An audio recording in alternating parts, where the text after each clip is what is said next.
I mean, we were just sitting back, you know, chopping it up, reminiscing about the good old days and all that. You know, tracking my roots, where I came from and where I'm going.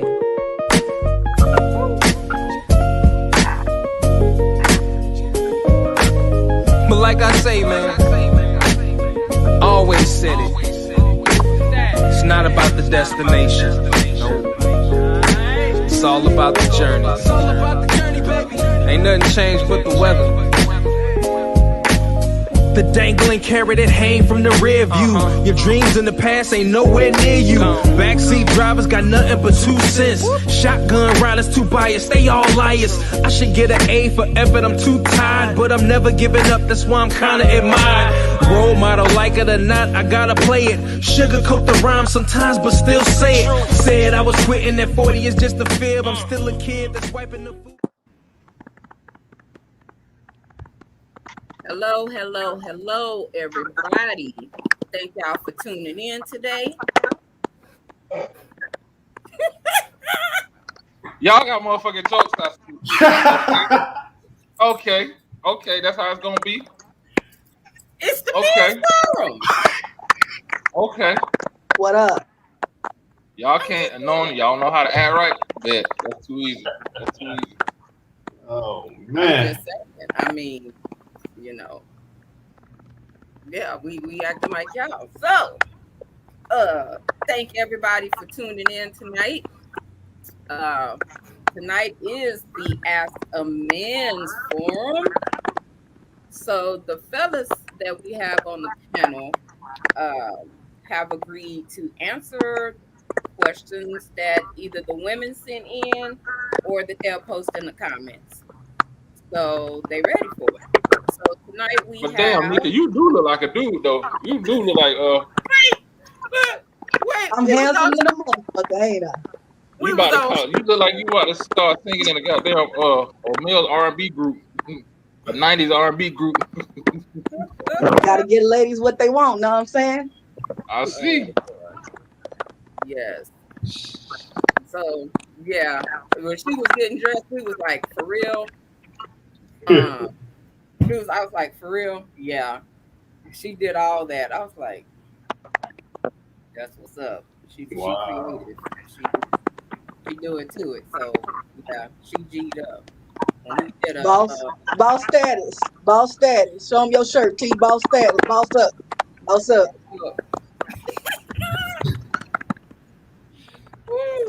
So, Well, y'all. Well, I'm gonna tell you this. I'm not putting on a goddamn wig. Look, you know we was gonna mess with you about it, right? Nope. Nah. A bonnet? Not gonna be able to do it. A bonnet? Not gonna be able to do it. Okay, just hey, don't hurt the ass. Like, don't hurt the ass. So what tonight, OG say? Hell no to the no. Really? All right. So tonight we have a couple of new faces with us tonight. So we have Mr. Rodney Dunn with us tonight. If anybody know, Rodney be in the comments hard asking us them tough questions. They be good questions, but they be tough questions. But we appreciate it. We also have Morgan with us tonight. And if anybody knows, Morgan gets much love and much shout out because he's the one that does the intros, the outros, whatever it is, he do it. So we know already we greatly appreciate him. We have a repeat. We have Neil Moore on with us tonight. Now, this gentleman, if anybody remember, when we did the mental health segment, he was very, very transparent.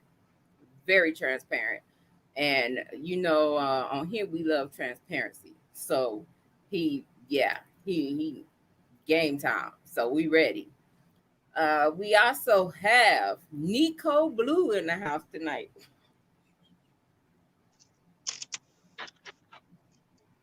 Woo! I'm not gonna play with you. You know what? Look, Dario just done with us. Look at his face. He's just like, but know what to expect from us. He ought to be used to it by now. He should. Together. I'm just saying. It's love. We love you though.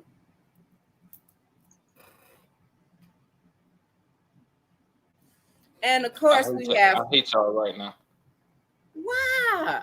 Why so much hate? Go ahead, continue with the intro. Just because your intro up. So of course we have DW in the house tonight. Mr. Angry Cookie. I ain't angry. I'm like, blow. Y'all just blew my high with that shit. Because you look like you look like one of them winos that be begging for change at the damn liquor store. Hey, them winos. Hey, young blood. Let me get a dollar. Let me get a dollar. I know you got it. They be getting paid though. You ever seen that news thing that they had? I know they did it in San Antonio, and they was talking about how much them people be getting. Yeah. And they ain't really homeless. They be driving away in BMWs and stuff. So I'm just saying. I need to grow my hair out and sit there. I sing for food or some shit. Nah, hell no. I'll be skinny. There you go. Nah, I'll be skinny because I can't sing. I was just gonna say you must ain't heard him sing. Yeah. I can lip sync my ass off though. I think we all can do that one. Making a band right there. There you go. Let's get it. That's what's up. All right. So, how y'all doing tonight, fellas? Good. Cool. Yeah. Y'all ready? I'm chilling. I wish I wasn't mentally prepared for the cross dress, but I'm straight. You know yeah, exactly. Throw y'all off our game real quick. Throw you off your game real quick. I'm not even gonna lie. It's all good. All right, y'all fuck around and you gonna be surprised at the answer you get. We start treating you like the boys. I mean, look, the ladies may want to hear it. They may have a question. We here for them. We here for them. Okay. They may not be ready. They may not be ready. Who knows? I'm just saying. Yep. we gonna roll with it. So, y'all ready for this question? Hey, hold on. My sister say, "What the hell y'all got on?" What's good? He said, "The hell y'all got on?" DJ Khaled, Rich Homie Quan. Hey Mo, I'm asking the same question. I'm trying to figure it out myself. Say, bro, what she look like? What she look like? Yeah, if you don't sit your old Gerald Levert ass down. Oh shit! Tell her slide in my DMs. What's good? Oh boy! Goddamn bone crusher looking ass. And I told her that shit earlier. I was like, "Why you look like bone crusher, dog?" Yeah. That shit thick though. Look at this shit thick. I feel about that life today. I'm like, yeah, shit. Got my chest hair and shit. I'm ready for y'all tonight.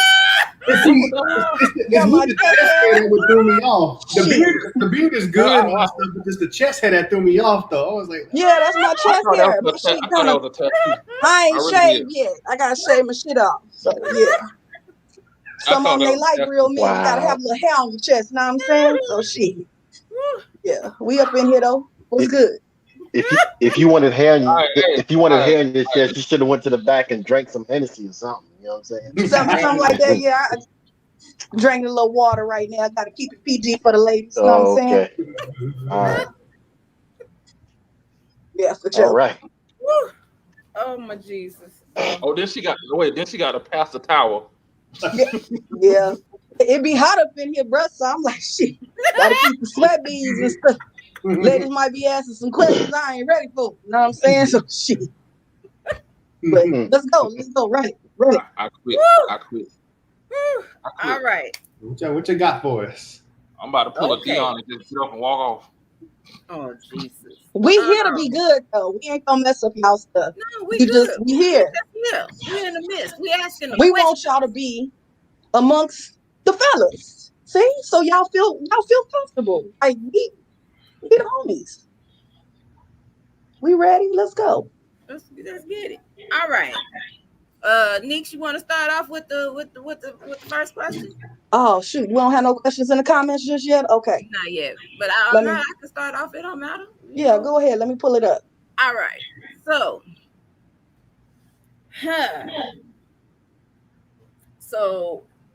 this is one of my questions I just came up with.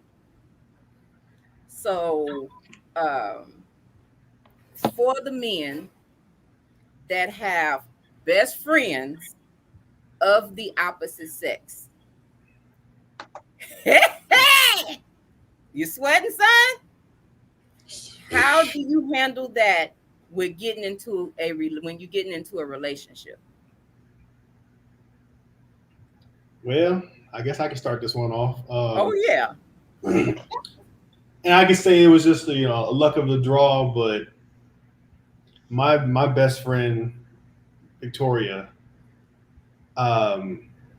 knows my girlfriend Ajane, because all three of us went to school together. All three of us went to high school together, and it was the luck of the draw to where we all came out cool with each other before the relationship and during the relationship.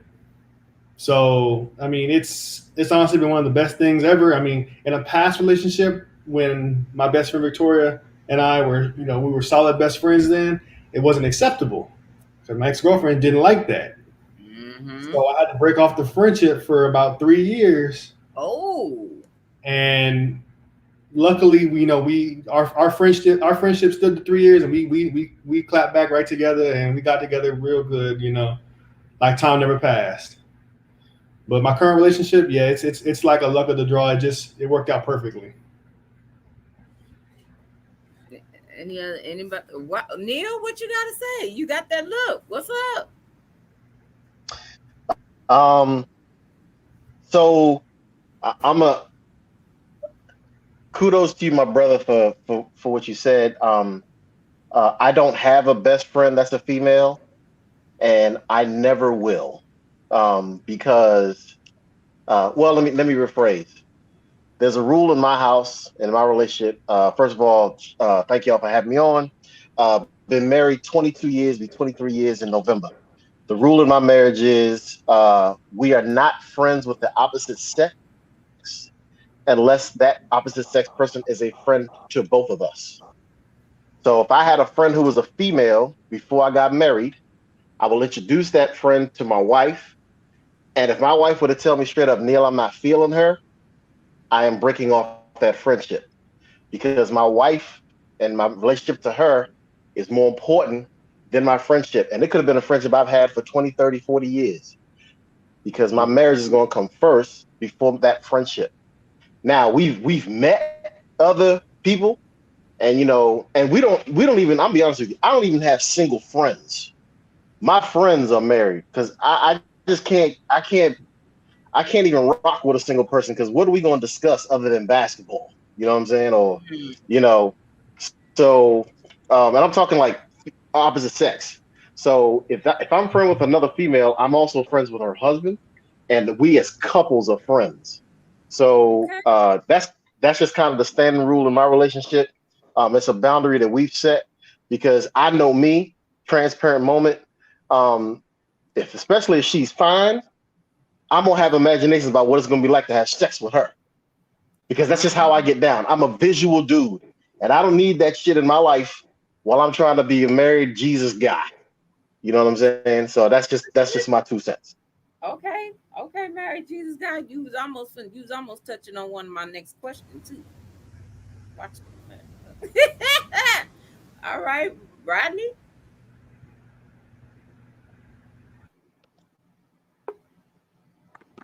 Y'all can hear me? Yeah. Okay, cool. Just like what Neil was saying again, thank you for having me on too as well.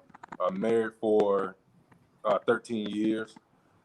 Never had a, female best friend, or anything like that.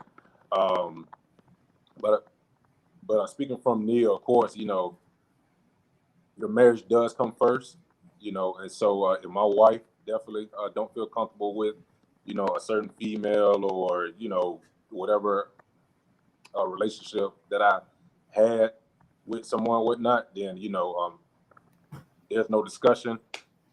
It's curtains, right? And and I respect her too. I do the same thing for me too as well. But it's a good thing that just kind of like what Morgan also talked about too. You got to have those boundaries, too as well. So when I took my wife home, when we was just like going through the dating stage and everything like that, so one of the things that I did was kind of like what Neil was saying, hey, this is, Christy or whatever the case may be. We grew up together, X, Y, Z, all that stuff. This is her husband, John, Mark, whatever the case may be. So that way she knows right, then and there what the situation is. So therefore, if I ever was to go home on leave or just, like a hanging out about through the neighborhood and everything, she knows exactly who I'm talking to, versus like, who's Sharon, who's Stacy, right? But what it boils down to, at the end of the day, is boundaries, and respect. So yeah, definitely. And can I say one more thing? To anybody that's listening on this podcast or whoever, like, if I'm gonna tell you a 2-minute story. We went home to Maryland. We was living in North Carolina. We went home to Maryland, and this dude who knew Tiffany, that's my wife, who knew Tiffany back in the day, they were friends, and she hadn't seen old boy in about X amount of years. We was in a Walmart, and he came up to her like he wanted to hug her because it was like, old joint. I stepped in and was like, can I say the N word? Because it was about to come out my mouth. I'm sorry, but it was like, nah, don't even consider that, because I wanted him to know right off the rip, whatever y'all had back in the day, it need to come through me. And the same would hold true for a female that I knew. Like Tiffany, she from Southeast DC, she don't play that garbage. And so it goes even that far where I might have had a past, whatever relationship. All of that is secondary to the fact that I got a wife now. And I wanted that dude to know. So that dude, his name was Francis. Francis hit Tiffany up on Facebook Messenger and was like, yo, what was wrong with your husband? And Tiffany was like, nothing was wrong with him. I'm married now. And he wants you to understand that, that this ain't, you just don't have a right to hug me just because we knew each other back in the day. Like, she said that to him. I was like, I'm glad you did, because I'd have gone on your joint and told him myself, but it'd have been laden with a couple of more choice Bernie Mac 4-letter words, because you need to understand that, like, we don't even get down like that. So it even goes that far. You know what I'm saying? So that's just, and I put that out there to anybody to safeguard your relationship, because that's, I don't even trust myself fully to be that cool where I can't be held accountable to my wife. So why am I going to trust another single dude, to think he can like be okay around nah, player. Nah, you need to step off, Well, I'm finna go in a total opposite direction. Like going that way. So I had a lot of female friends growing up, college, throughout life. And they were the ones who, like, once I got in a relationship or got married or whatever, they were like, yo, I respect your relationship. You know what I'm saying? I'm gonna step back. And I'm just like, why? What the fuck are you doing? Like, I've known you longer than I've known her. Like, what are you doing? They was like, nah, it's boundaries, blah, blah, blah, blah, blah. But after introducing them to my wife, I started to understand, like, oh, okay, that's why, because it looks funny and blah, blah, blah, blah. Even though, like, everybody's like, oh, you sleep with all your friends. No, I don't sleep with all my female friends. I don't do it like that. Select few of my exes. But so that's the first thing. And the second part about folks introducing their friends, I don't check them. I watch how my significant other, wife, girlfriend, whatever, responds. And I've always been like that, because I feel like you should let they know you. They don't know me. You should let them know and set that stage like, hey, this is who I'm with. Respect him. And then if you set that and then he still continues, that's when I'm gonna be like, look here, motherfucker. She told you one time. If I tell you, you're gonna be looking at Jesus.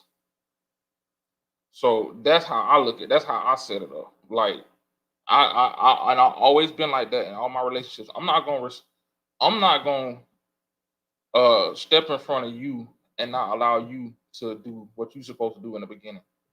Like you're supposed to give them that first warning, like, hey, this my man, this my husband, this my whoever I am to you, and you don't want no parts of that. So if you want to see tomorrow, I suggest you respect our boundaries. Now, if I don't see that, then I know where I stand, and then I'll act accordingly.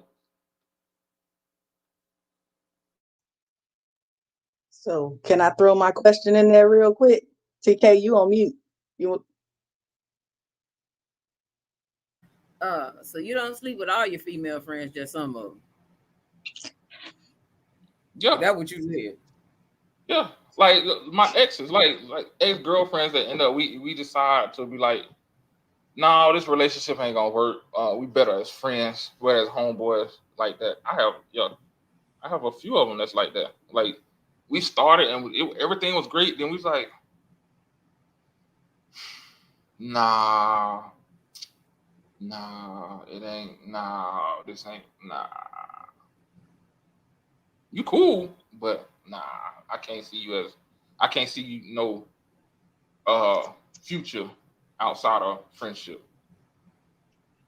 So, hey, Duriel, are you telling me that you are friends with your ex-girlfriends that you've had sex with? Yeah, but here's a caveat. Hold on, wait. Here before everybody starts jumping on me and shit. He fucking them another. No. Here's a caveat. It's like we're still friends, and as time and as everybody matured and got older and older, we set boundaries. Like we understand. She in a relationship, I'm in a relationship. Nah, we speak cordial, happy birthday, how you doing, how the family doing, blah, blah, blah, tell them I say hi, blah, blah, blah, and go about your business. And that's just how it is. Because to me, I look at it like this, that just because a relationship or whatever did not work out does not mean you did not add something to my life. Just because we had sex does not mean you did not add something to my life. Now, if your ass was toxic, no, you ain't got shit to say to me. I don't even want a goddamn Christmas present. So you ain't got shit to say to me. But outside that, it's just like, yo, that's how I look at it. Yeah, because everyone brings something different into your life. Right. That's point blank. Right. And there's no rule book to all this stuff. We're writing it as we go. So, hello. I mean, can I ask a question? I'm sorry. I just got to ask. So you got an ex-girlfriend. This is to you and Morgan, whatever your ex-girlfriend's name is. Are you telling me that when you see her, you don't think back to when you were breaking that back out? No. Well, my ex-girlfriend, I never slept with her. That's the thing. We were never together long enough to sleep together. That's the thing. Okay. I mean, to that, I got you. I was about to say, Morgan, you fucking up already. Don't do it. Don't do it. Listen to this. So I seen how all the views are, with female best friends being married and stuff like that. I've never been married, but my girlfriend is very accepting of my female best friend because those two can go out on their own and go do stuff, and then I can go with my best friend's boyfriend. We can go out for drinks, two bros hanging out, and vice versa. Like the four of us can literally sit up here, play drinks and play Uno and stuff, and all get along. And it's just, I guess it's just the way the times have changed. The way that everybody looking at pornos. That's why. Everybody know that's how pornos start. Let's be real. Mr. Still sleeping with exes and be friends. Rodney, what you got to say, Rodney? So, so I think that when it comes to our relationships, and especially marriages, we often fall into the trap of, okay, what works for my marriage, that has to work for yours too, right? So when we hear something different, say like Neil, for example, right? So once he heard Randolph saying, he's still, cool with the women he slept with and everything like that. Well, that's not normal for Neil, because for his marriage, his relationship is a no-go. But again, as society, we have to be careful with looking down or judging or whatnot because of what you got going on in their marriage might not work for yours, and that's totally okay, and just kind of like what Morgan said, the good thing with his is that, all three of them, they grew up together, so there's nobody new, like in the relationship, they know each other, moms, dads, whatnot, the case may be. So therefore, like his girlfriend knows, his female best friend, through A through Z, right? And everything. So again, it's what's the saying? Different strokes for different folks. Like that type of thing too. Exactly. Yeah, well, but you notice I ain't even addressed my question to Morgan because his situation, like, it wasn't like I guess I didn't. I should ask this, but I'll ask this. Like, this best friend, is this an ex-girlfriend or is this somebody you grew up with? It is an ex-girlfriend from sophomore year in high school. Did you bust her? No. Okay, then it's different. Because Morgan talking. I mean, that's what I'm saying. Duriel, are you telling me that you? Are you telling me that you got girlfriend? No, hear what I'm saying. You got a girlfriend that you broke her back out, and you telling me you don't have reflections of that when you see her? Nah. You a lie, bruh. How you gonna tell me? Dog, come on. How you gonna tell me? No, I'm dead ass. I'm dead ass. I'm dead ass. I don't have flash. And the reason why I don't have flashbacks is because once I put you in that group, that zone, that's it. It's like I'm very very good at compartmentalizing. So once I put you and there's a compartment in there where you busted her back out, and you trying to tell me that you ain't never had that flashback every time you done seen this kid? Control, Alt, Delete, click. I'm telling you, I'm dead ass. I'm dead ass. All right. I'm gonna leave that. I'm gonna leave that one. I'm gonna leave that one alone, bro. Because I'm gonna tell you right now, if an ex-girlfriend hit me up on Facebook, and the immediate thought was when you finna hit something because you said when she hit you up on Facebook, that means y'all stop talking, and then she all of a sudden she just pop up out the blue. Of course. Hold on. Then I give you another one. It was an old chick that lived in the same area when I met my wife, and I saw her all the time. You know what I'm saying? And every time I saw her, the immediate flashback was when I was breaking her back, and I'm like, I cannot deal with her no more. You know what I'm saying? Because why do I want to have that image? You know what I'm saying? Like, and I'm trying to have a fulfilling relationship with my wife. I don't need that in my life. So it was like, nah, it's cut. You know what I'm saying? I don't need this. I remember her, but I don't need her like in my life as a friend because I'm just gonna be thinking about the fact that I killed her. You know what I'm saying? Well, and see, like, I guess to piggyback off of that, and not in my current relationship, but my ex-girlfriend did hit me up, on Facebook, and I didn't get the image or the thought of when we had relations because the relationship was kind of so bad that the way it ended. When I thought of her, I thought of another waste of time. So I thought I didn't think of the sex that we had. I thought about the headache that she gave me. That's what I thought about. Even though we were, but no, I didn't think about all that. No, like I said, my logic is I compartmentalize. I could sit in a motherfucking room with whoever I'm with, and it be full of women out on smash, and I will not be thinking of none of them. And that's just how I am. That's just how I am. I'm for real. And oddly enough, I can relate to that. Now here's the thing. Now here's the thing. If I cut the person I'm with off, all bets are off. All bets are off. That's when you start going on your Rolodex like this. Ooh. Okay. I wonder. Okay. We don't have Rolodex. We got swipe right and swipe left. That's what we got. Because I value my relationship. Did you really? The hell that's supposed to mean? He probably confused the shit like I am. So y'all mean to tell me? Okay, we ain't gonna that ain't our question. But you said, yeah, this ain't our forum. You over here with the shovel and you digging deep. How am I digging? Rodney already said it. What I do is different for everybody else. Yeah, but I guess it's the part where you just said if you wasn't in the relationship. I said I can compartmentalize. I can cut my feelings on and off. That's what makes me so dangerous. I'm gonna just put it out there. That's what makes me so dangerous. I can cut my feelings on and off.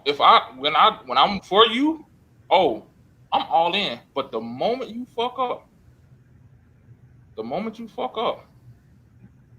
I'm a cold-hearted motherfucker. What about if it's you that's fucking up though? Because that's fine. You got all these compartments in a compartment. Yeah. If it's me fucking up, I admit my fuck up. Recompartment. I admit my fuck up. I learn from my fuck up. You learn. That's life. You learn from fuck up. Yeah. Nico, go ahead. Just one question. So I just need to just get this and I can move on. So do you have issues in your relationship when it comes to, because I guess in my mind, I'm not understanding the whole you can cut it on and off at will based on if you're in a relationship with somebody. Because like, you don't have that whole trust issue in your relationships, like, because you can turn it on and off like that. Like, do you tell the women that you date don't know that, right? What? That I could turn it on and off? Yeah, because I could just see how it could be a problem. Because how is she supposed to know when you on and when you off? And then for you to just be like, baby, no, it ain't nothing. And she's supposed to believe you. But then you could be backdoor smashing at her insecurities or her, what she think is happening could really be happening. Right switch. So then that's not. Well, hold on. Okay, go ahead, Rodney, because I'm about to. Go ahead. I want to see what Rodney got to say. Because he's probably on the same lines I'm thinking. So, Nico, right? Yeah, Nico. Yeah. Say with chest. Yeah. Nah, so so I get what you're saying. Coming from a female point of view, right? Because all female that's in a relationship or going toward marriage, you want to have that safety, and a security, right? You want to have the security that a person that you're in a relationship with won't put you in a situation, right? But just like I said, though, what goes on, in a DW relationship, I'm sure that him and his wife or him and his girlfriend, wherever it's going to be, they have that conversation to where she's comfortable with him. Right? Now, the situation might be different. Just saying, for you, in your relationship, you know what I'm saying? But that just works, for him. So like I said before, to us, the same, it's strange, got the faces like, what? Like, huh? But again, in Randolph, a relationship, that works out perfectly fine, right? You know, at that same time too, we all have to understand it's like, don't put me in a situation, and tell me to be okay with it, but if you do the same thing to me, I think I'm saying it wrong. Don't do something to me, if you don't want to be done back to you per se. That part. And that's exactly what I was going to say. That's exactly what I was about to say. So how did Like, those conversations go, out of curiosity? so no, and I tell them like when my biggest thing in any relationship is loyalty. The moment I feel and I ask you and I start seeing stuff that your loyalty is not to me, deuces. And that's like I said, and I'm learning, I'm maturing. But yeah, the moment I start seeing shit, I'm just like, huh, okay, got it. Interesting. But Got you it. so but you're making some very, very you're making some very general statements. Like, I'm hoping you're having that conversation prior to, you're not just like noticing a behavior and be like, oh, boom, No, I'm no, no, done. no, Like, no. Always, no. I always give what's the preparatory statements like, hey, this is how I feel about blah, but this is what I feel is going on, blah. okay.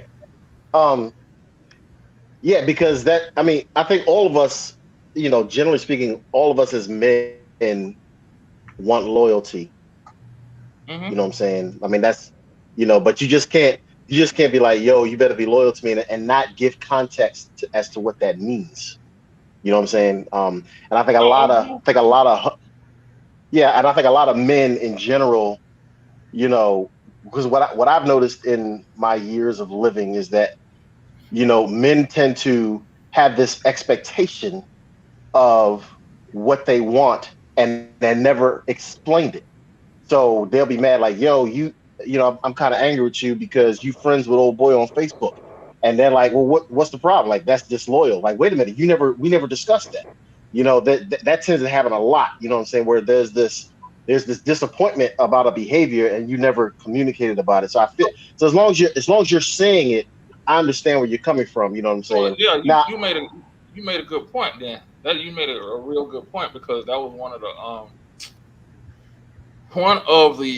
I want to say somebody asked me that question a while back, or it might have been for the group, something like that. Like, how come men don't explain what they want and expect a woman to know exactly what they want? mm, And I said, I don't know who the fuck you dealing with. 'Cause I'm finna tell you how to drive this motherfucking car. At first it took me a while to learn how to communicate with my girlfriend, and this is I even had communication problems in my last relationship, and it wasn't because I didn't want to talk to her. It's just because I didn't know how. I didn't know how to express myself. I didn't know how to open up, and I feel like that comes from a young age when I was told by some of my family members, you don't have an opinion about this. Just shut up and do it. Just shut up. Shut up and do this, do this, do this. You don't have an opinion. Your word does not matter. And so, going off of that for so many years, when it was time to come into being in a relationship, I didn't know how to function with it.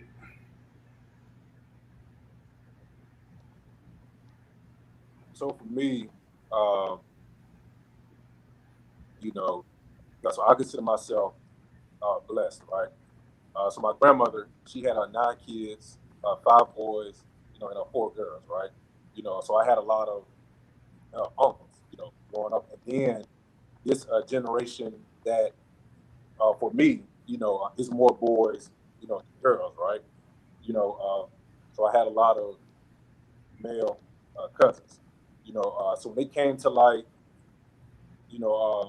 what it means to being a man, a relationship, communication, you know, So I had my uncles to go to, you know, my older cousins to go to, you know, the neighborhood friends, you know, the barbershop too as well. You know, me and my wife was dating, you know, and it got to that, you know, point to where we was going to get serious, you know, and then I got to the point where, you know, we talk about marriage. We had a 3-hour conversation, you know, like dead serious, a 3-hour conversation, you know, and a part of the questions that I brought up to her was, well, hey, you know, in your own words, right? What is your vision, you know, like of a good marriage, right? For one. Number two, you know, what is your expectations of me being, you know, your husband? You know what I'm saying? You know, but also too, you know, I had to be able to communicate, you know, articulate the same thing of what my visions was of a good marriage is, then also too, what was my standards, you know, for her too as well, right? You know, so that's something that I never forget because we took the time to like sit down, you know, and communicate, you know, those topics because a lot of times, like what Morgan is saying, you know, most males, yes, we're brought up just to, hey, you know, you shut up and do it, you know, and that's just it, right? But in the long term, as we get older, you know, and get in more relationships, you know, and then eventually get married, we're stuck because, like what Morgan's saying, you know, he didn't know how to be transparent, you know, so that's another hurdle, you know, that's stopping them from moving to the next level, you know, and it's not necessarily, you know, like his fault, you know, at all, right? You know, because we all grew up different. We all, you know, came from different backgrounds, right? But that's just barriers that most men don't know how to do, not because we don't want to, but we just never taught to. Yeah, bro. You preaching right there, dog. And I just put a moment of confession. I'm 48 years old, and I would say it's only within the last year that I've actually learned how to communicate. So I told my wife this about 3 months ago. I said, what I feel like is emotionally, I'm 8 years old, but biologically, I'm 48 years old. And so there's just been this difficulty in our relationship to have that transparency. So you're absolutely right, because I grew up in a household where feelings didn't matter. So if my feelings didn't matter, then why would I communicate them? You know what I'm saying? And so I'm bringing that to my marriage, and it's like she's wanting to know how I feel, and I'm like, wait a minute, my feelings don't matter. Well, guess what? My feelings do matter. You know.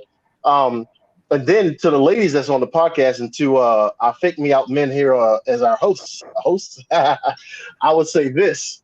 Another key thing in a relationship, to all the ladies on the podcast, if you have a man or a husband who has difficulty communicating, be patient with him, but also create a safe space for him to want to communicate.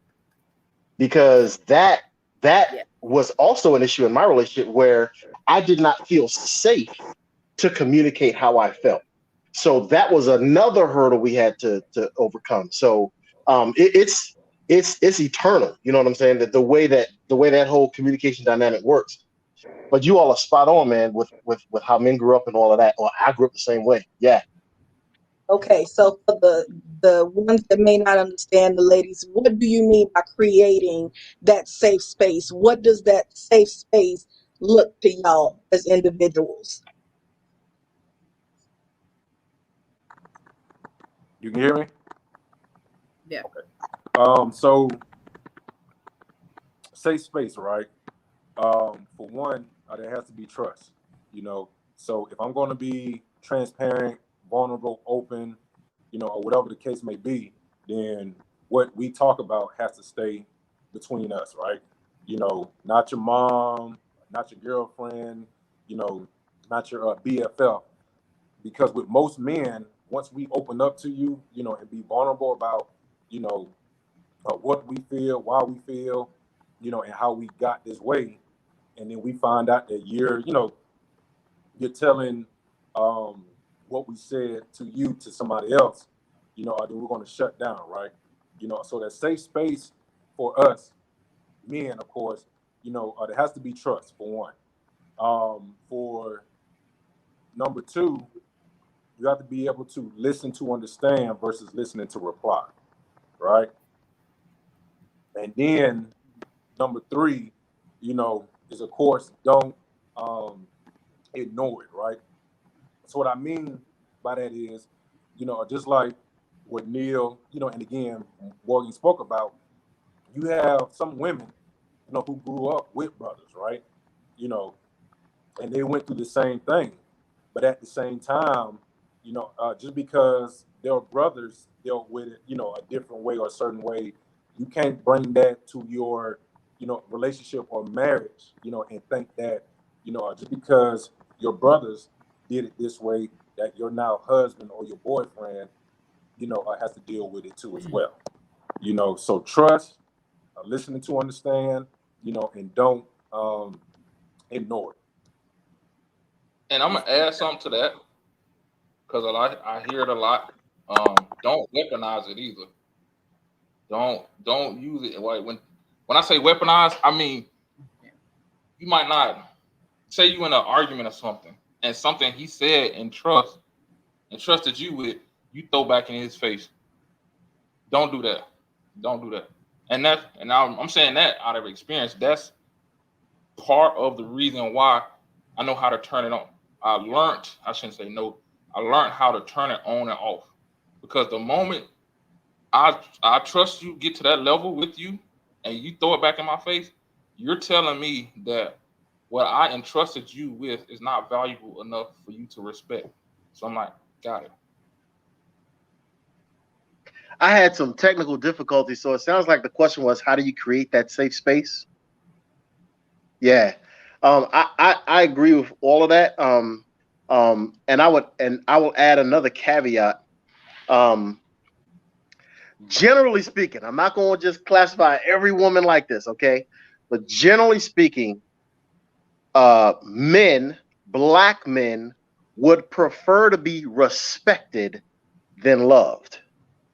Okay, generally speaking, not that we don't want your love, but we generally want to be respected. And a safe space is a space where we are respected. For example, if I say to you, let's say we're in a relationship, TK, when you said this to me, it hurt my feelings and it made me feel very sad.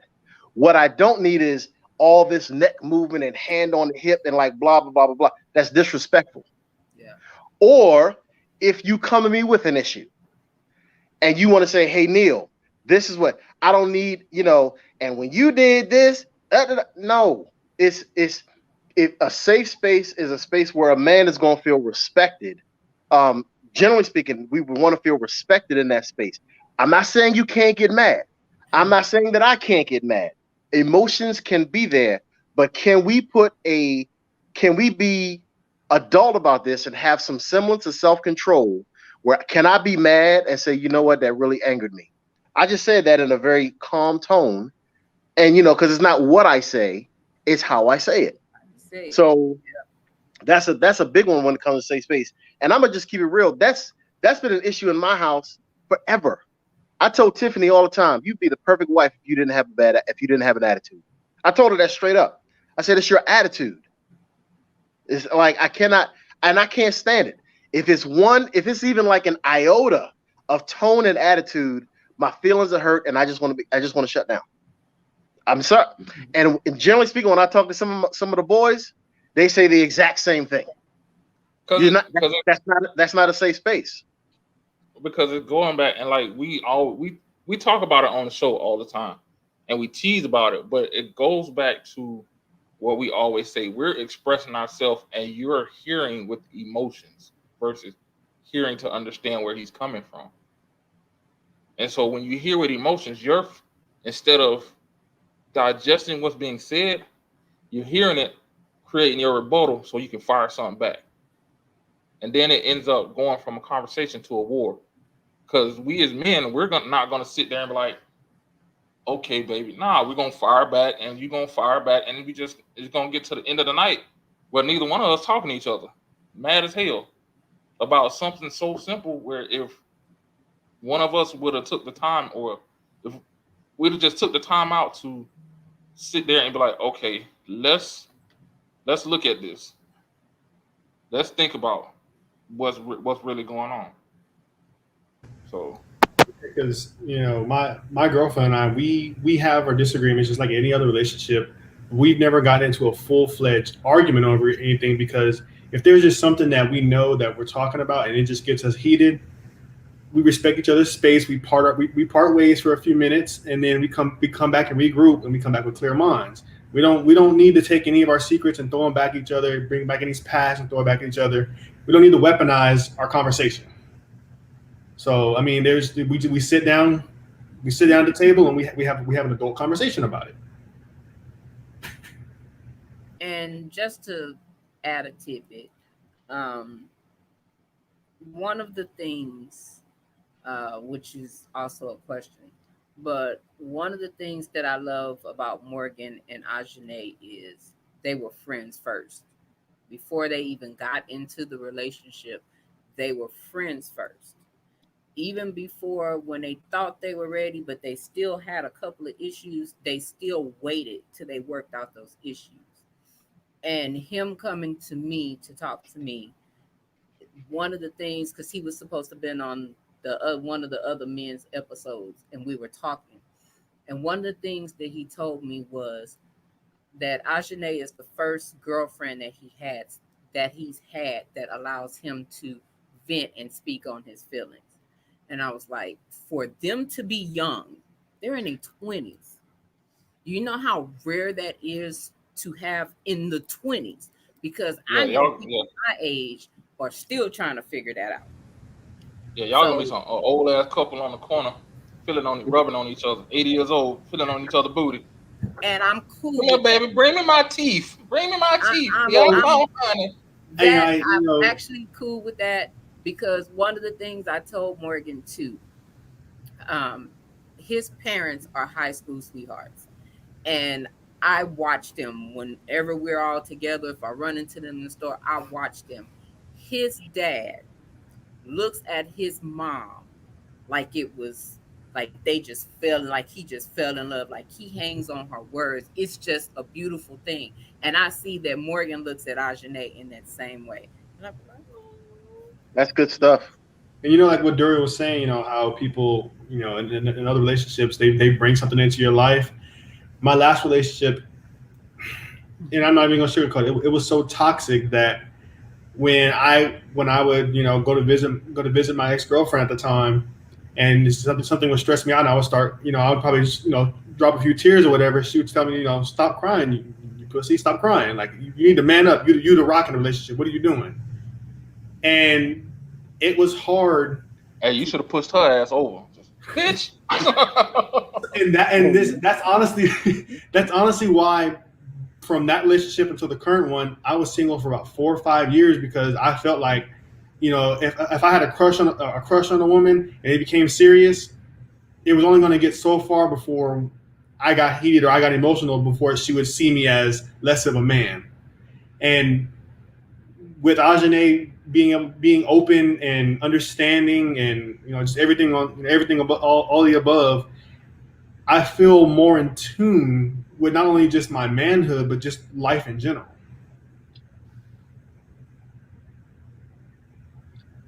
That's good stuff.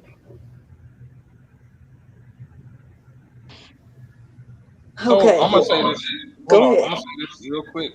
Like, I'm sitting here listening, and the premise to this was for I guess us old heads to share our experience with the young head. But what's fucking happening is young man is schooling us old heads on how to properly do this shit, and it's amazing. And I'm for real, like, I'm sitting here thinking, like, damn, he been here before, like, for real. He got an old man spirit, but it's not a knock on you. That's a damn good thing, bro, for real. It is. That is rarity, and I challenge you to spread that knowledge to your peers, because we can only do so much from the top where we at. I know we still got more questions to go, but I just want to say this before I forget it because I'm old.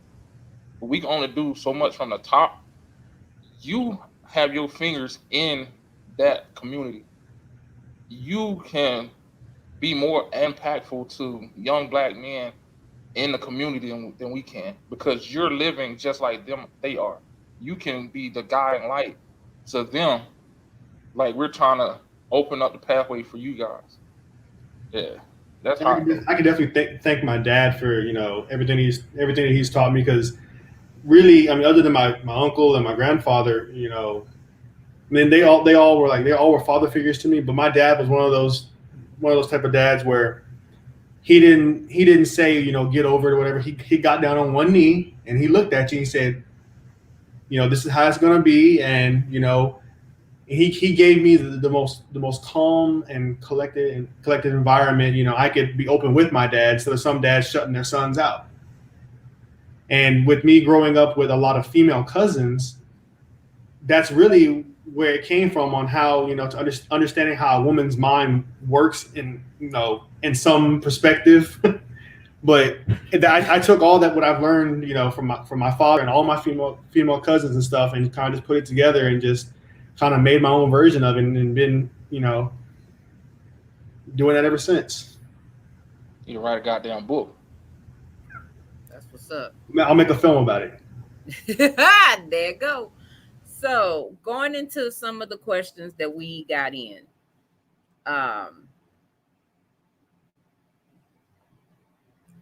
Okay. One question says, why do men pursue a woman then after she is interested, he ghosts her and there's no more conversation? They gonna probably have to go in the memory bank for these coupled up folks down here. I know, right? Everybody booed up. The whole bottom row is booed up. I'm trying to tell you where y'all uncles and daddies and grandpas at.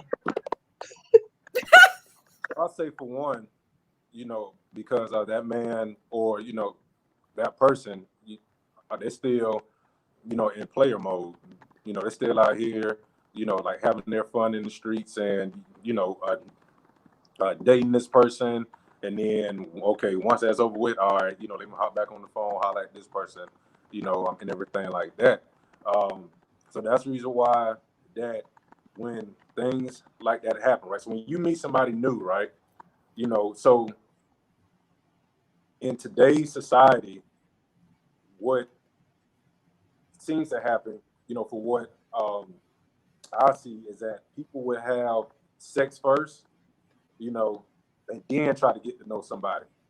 But that's already too late, right? So what should happen is you meet the person, you exchange numbers, whatever the case may be, and then you develop a relationship, and then, the sex comes and whatever happens after that, it's on y'all too. But because of the hookup culture that we're in right now, what people are doing is having sex first and then, friends later, right? So for some men, let's keep it 100, that benefits them more because now, guess what? I just gotta, talk to you through the DMs. We meet up, do our thing, right? And then I'm gone. But from the female side, just saying, y'all are emotional, so when the sex comes, y'all mind, you automatically go to, okay, this will turn into something, or this should happen, and then when it doesn't, then of course, got played, the all men are dogs and everything else. But that's just my thoughts, in the page. Yeah, and honestly, it's like a continuous circle. Dudes out here playing women and stuff like that, and and leaving and stuff. Women, you build up that hardcoreness, and it's kind of like, well, the minute a man is less of a man or less than what you were used to getting, when a good guy comes along, you think of him as a punk.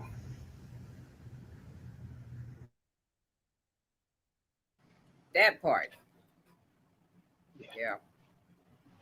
I'm gonna just tell you, if I showed interest in a female, I wasn't ghosting her because I was too ugly to ghost anybody. You know what I'm saying? I just like if a female showed mutual interest in me, I had to pursue. Okay, but I knew some dudes that did that. Like they pursue somebody and then they'd ghost them after the female show interest.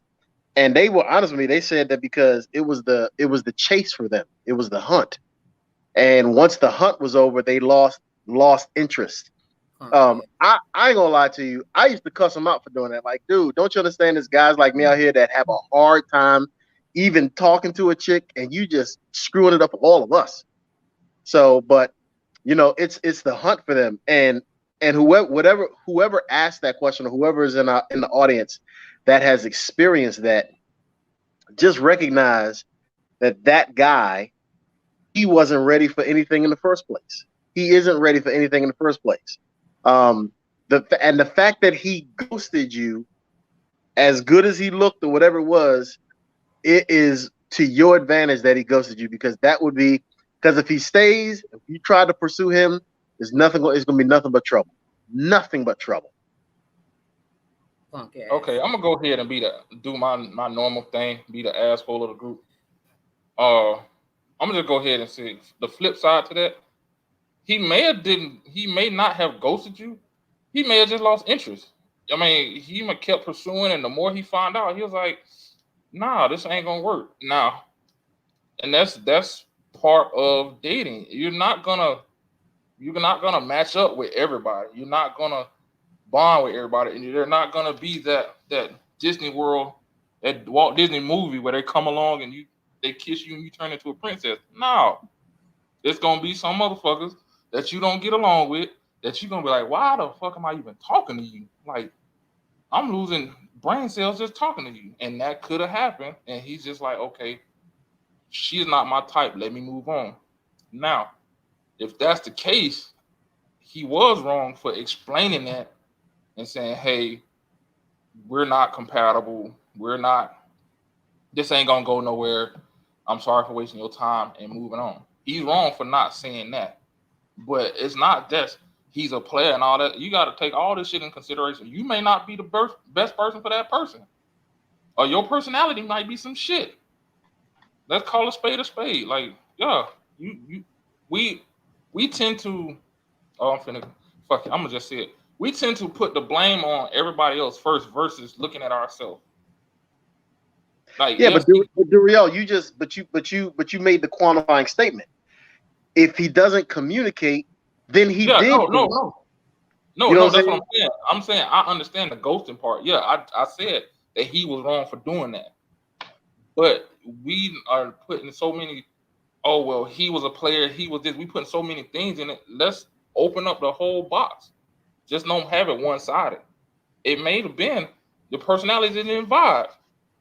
Yeah, I mean, but you're adding all these ingredients to the gumbo when the question was he showed interest, she showed interest, and he ghosted. Okay, now how else are you gonna get to know somebody if you don't show interest? Like hey, I'm trying to talk. You and I agree 100%, but what I'm saying is, like, if the question was she got ghosted after she showed interest, and it ghosted meaning he did not communicate how he felt. To that end, he's a player. He's wrong. Now, if he communicated, I just say he's wrong. I'm saying he's a player. I'm saying that he's in it for the hunt. I'm saying that. Now, if you're adding all this other ingredients to the gumbo, then yes, you're absolutely right. But the question was, he ghosted me after I showed interest. Well, if he ghosted, then that means he did not communicate how he felt. And to that end, he was wrong. That's what we need to say. He did not communicate. He should have said, "This is my exit strategy." Yeah, and the reason why a lot of dudes do that, the ones that I've talked to have said they're only in it for the pursuit, and once the pursuit is over, then they lose interest, and that's a punk ass move. Let's call it what it is. The people I know, they were like, bro, I had more time. I had a funner time watching paint dry. I'm like, damn, dog. Like, it was like that. It's like, yeah. And so I'm like, did you tell her? Like, nah, I couldn't hurt her feelings. I say so. Not talking is gonna make it better, but that's what I'm saying. That's all I'm adding to it. Yeah, I can say that before my girlfriend and I got together, there was that back and forth chasing each other type thing, and then when we finally got together, it wasn't a mindset of, well, we're here now. What now? It's like, okay, this is the next leg of the race. Then the hunt is over, cool, but I'm trying to pass the baton onto the second part of the leg. Now the hunt's over. How do I keep her now? Yeah, that's what's up. That's what's up. All right, Nico, you want to ask the next question? You got it? Yes, and since we here in the beginning, come on, Nico. Let's go. So, the question is gonna be around the infamous, and I'll edit it, penis pic. What goes through a man's mind when he sends a penis pic? And can a relationship evolve into something meaningful after that penis pic has been sent? So I can speak for me. Now I don't get down like that, because for one thing that I learned about, social media and being in DMs, just from seeing it on Facebook and Instagram and Twitter, the moment something goes wrong, they'll blast your ass on that, right? You know what I'm saying? So, so just coming from me, I respect myself more than that, right? So I don't get down like that, never have, never will. I born in the 80s, grew up, during the 90s. So, so we didn't have this whole social media stuff to even send stuff like that anyway. You know what I'm saying? But nah, I don't, no, man, can't do it.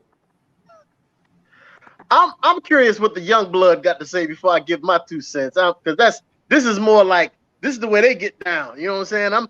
I'm curious what the young blood got to say. What you got there, Morgan? Talk to us there, boy. Shoot, them 30-year-olds and 40 be in it too, but okay. So I know a lot of men in my age group, they do that without even second guessing the repercussions. I mean, once it's out there, it's out there. Social media, cell phone, all this stuff, you can delete it, but it's never gone. So in regards to that, and that right there isn't the reason why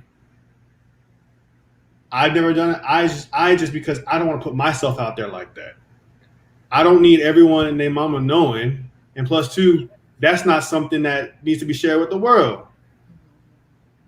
That's just my take on it. But I can tell you, a lot of dudes I know be like, they be bragging about it until all of a sudden you got 400,000 retweets on Twitter and people laughing at you. And that's what I was about to hear. And it's like a lot of folks think that as men think that's as a trophy. Like, yeah, I got this big ass dick, and women have told them, oh, your dick big and all this other stuff. Hold on. They don't be. Hold on, stop. Hold on. So are you speaking as a woman or are you speaking as a dude? Which one are you doing? Both. What you switching roles right now? What's going on? What's going on? Look here. But hold on. Let me be Victor Victoria. There you go. You ready? Stop. Can we finish? Can I finish? Can we finish our conversation? Yeah, so the first part is that's what it is. Like, and they're trying to test the water because a lot of women, they are fired back with a nude picture. They'll do the same thing. So it's like they're testing the water. But the flip side of that is the second part of the question: can a meaningful relationship start with that? Yes, but it's gonna be rough.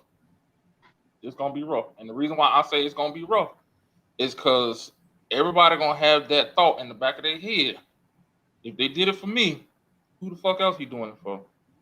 That's the first one. The second one is he don't respect me enough to ask me for a penis pic or ask me, do I want to see it or whatever. He just gonna shoot it. Yeah. Then that last and most lethal one is, what is he really trying to get at? Is he trying to get at my heart or my hole? Which one is it? So that's those are the 3 questions that needs to be answered before you can even say that. And then last but not least, the only person who probably has the answer is the dude who did it. And my thing is, it's like if you're doing that in the talking stage, already, it's like if you just start the talking stage, it's kind of like, don't reveal all your tricks and secrets right then and there. Give it time. Give it time. Don't just play your secret weapon from the off the bat, and all of a sudden later on down the road you ain't got nothing. Hey Morgan, that's what you call your joint man, the secret weapon. Is that what you call it? You know what I'm saying? Call it. Morgan got the Avengers over there, goddamn it. You know what I mean? Marvel Comics, like, motherfucker. And FYI, that is against the law in Texas to send unsolicited dick pics. Yeah, it's against the law in a lot of states. And a lot of times, it ain't worth it being sent in the first damn place. I was gonna say, and a lot of times it's the police that's doing it. Oh, but we ain't gonna say nothing about that, though. All right, come on, missing. You. That's you today. Hey, right. I told you I'm gonna have that sign that say "Help me" on it. All right. So next question, and this is a popular question. That one down there laughed. He ain't say nothing. You skipped him. He just. Oh, I'm sorry, Neil. Yeah, go on and answer that. Yeah, he been back there cracking up laughing since the question. So, true story. My son, when he was in the 8th grade, did that. He sent a dick pic to a girl, and he did it in the state of Texas. So he didn't know that it was illegal, that Texas considered it child porn. I mean, it was super crazy. Yeah. But I asked him. I said, "Son, what were you thinking?" Okay, I asked him that because I was like really curious, and he said, "Well, Dad, we had both agreed to send each other these pics. So she sent her titties and he sent his dick, and so they had kind of agreed to this, And what I come to find out was that there was this curiosity because he was that young. Fast forward to my son being in his 19, 20, he's 25 now. That is what they do. And I don't understand it, but according to him, and this is my son, according to him, he said that that's what this generation does. It is literally the way they flirt with each other. And I know it is, and you can only imagine when he turns our age, what the kids are going to do to flirt with each other. Who knows? You know what I'm saying? Hey, but we went back to the Stone Age. We just sending pictures and shit. Bunga. Yeah. Uncle Bunga. Yeah. So he said that's how they flirt with each other. And and he told me, he said, well, girls, you said, like, if your joint is, if it's of whatever size, then the girl will be like, yeah, your stuff is nice, let's get it in, or she'll be like, nah, you too small. I mean, like, it's really crazy. So this is spoken from my 25-year-old son. At the time he was 21 or 22 when I asked him this. So there it is. Ooh. Oh, that's crazy. Well, this is gonna kind of touch. I was gonna say, so why do old folks do it too? Like 30s, 40s, 50s? That ain't the question. I'm just curious. Motherfuckers send a dick pic with gray hairs and shit. I'm just asking questions. Horny ass fuckers. I done took that blue pill, girl. Come get it. You better come get it now. Hey. That blue diamond. Crazy. Yeah, that hey, what you gonna do for this higher than money, honey? Yeah. Next. So, as we know, Kevin Samuels stays in the news. So one of the question that we have, look at here go Rodney. Rodney hype already.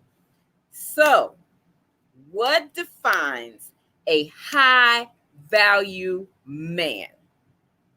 And someone actually told me the other day, just a couple of days ago, that his penis qualifies him as a high value man. So does a penis That's a broke motherfucker. So, so I say this, man. So I'll be open, honest, and transparent, right? So I watch all of Kevin Samuels shows, right? And so when it comes to being, a high value man, he has his own, right? 6 rules, right? Of course, like, you got to be making a certain amount of money for, 5 years. You have to be utilized by the community, network. People have to look at you already, as a high value man. And I forgot the other 2, right? But again, that's his own One is sex drive, and the other one is wasn't an occupation. Yeah, discipline, right? So what so I think in again, right? In today's society, everybody wants to have that title now because he said it, right? Mm-hmm. But if you go back, again, back in the 80s, 90s, right? You wasn't worried about that, the high value man, because a man was looked at differently back in those times, right? Because a high value man back then, was the man that, they worked, they took care of the bills, they took care of the house, they putting, the food on the table, right? And everything like that. Well, fast forward for today, if you talk about, a high value man, the most thing that's brought up, is the money. But what's missing is the character, the morals, the values, and the principle of it, right? And a lot of times too, some men, not all, some men want to be high value man for the wrong reasons. They just want to say that, hey, look at me, I'm the prize, I'm this, I'm that. I'm in the top 1% man that the women want. But yet, what Kevin Samuels always say is like, okay, well, once you have the money, all right, that's fine. But guess what? So do other people. But what are you bringing to the table that's going to make others around you better or successful, right? So when it comes to being, a high value man, your dick don't have, like nothing to do with it. It boils down. One aspect. Yeah. I guess, since I am in this, day and age, and I feel like I fall in a weird category of my generation where it's like a select few, when they think of a high value man, they don't, like a lot of my peers, they don't think a high value man is a man being 24, 25, making 6 figures already type deal, have his own house, have his own car type stuff. But a high value man to them is someone who's connectable and relatable to them on an emotional level. And if size is what you want, then that's just the icing on the cake. That's not a deal breaker though. That's just that weird category that I fall in today's day and age about it.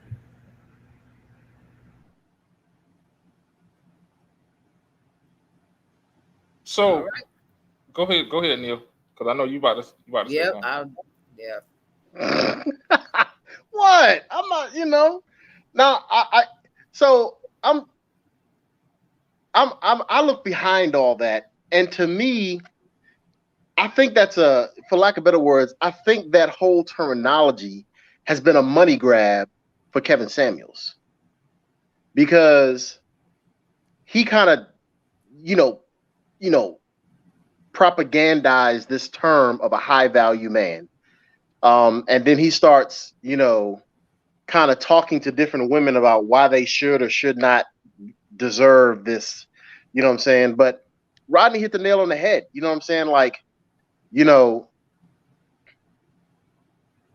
what are you really looking for in a relationship? Because if it's his pockets that draw you first, and not him treating you like a gentleman, not him opening your door when you're out on a date, or not if you know, if that is what you're looking for, then okay, you know, like he got to have 6 figures, you know, because you hear a lot of the women on those shows, they'll say, well, he has to make 6 figures, he has to do this, and I'm gonna just keep it all the way 100.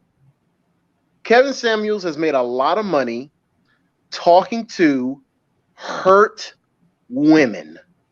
They've been hurt by their past relationships or past marriages, and he's, you know, dumping on them or whatever you want to call it because they want something. Like if you have goals wanting a high value dude, get you know, do whatever, but he has dumped on them. He's made money off of it. And these women, you know, in my opinion, when I look at this, they're hurt. They're speaking out of hurt. They're speaking out of this, you know, well, my last husband, he did this to me, so therefore the next guy, I want him to be this way.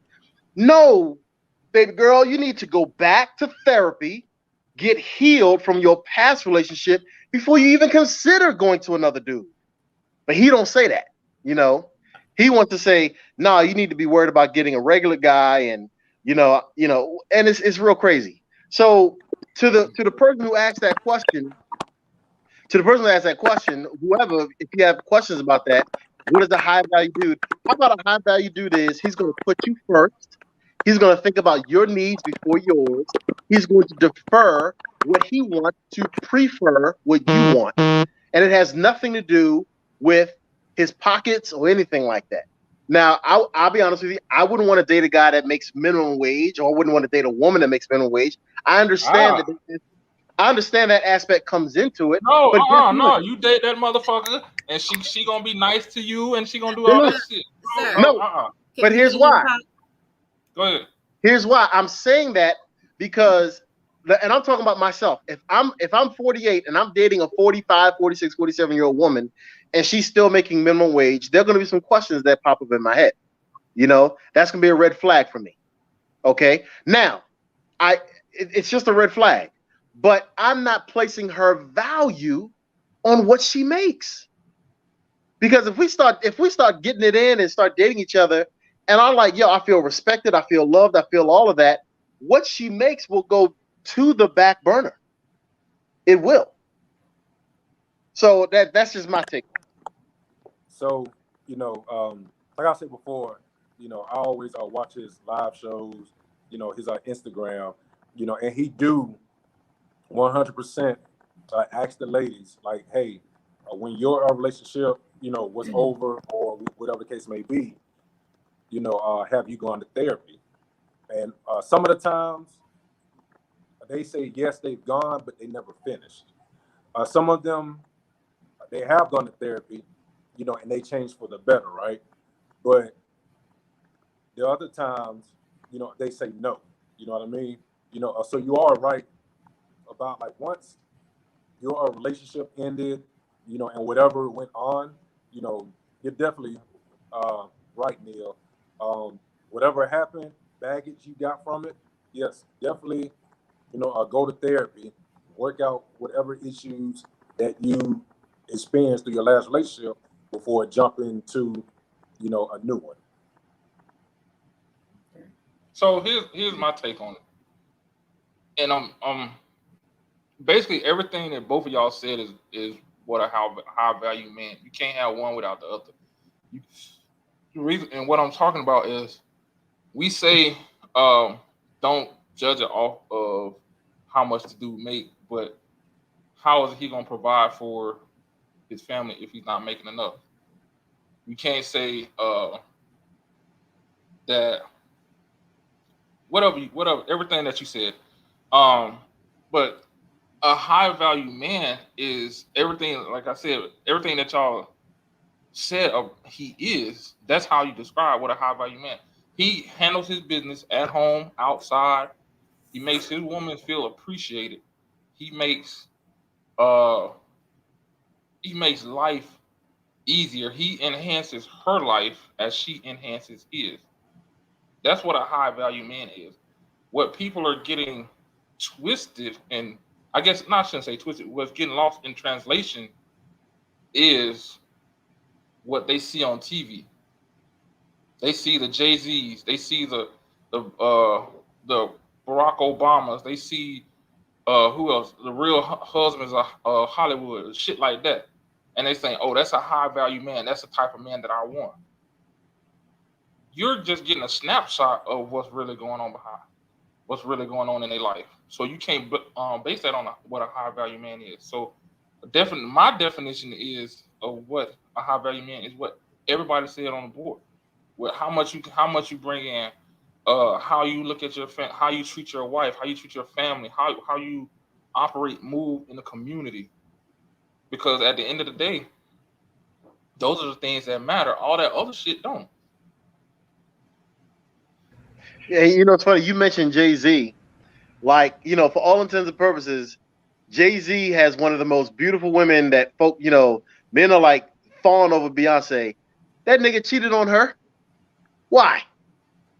What? So could. Well, and he had, all of that.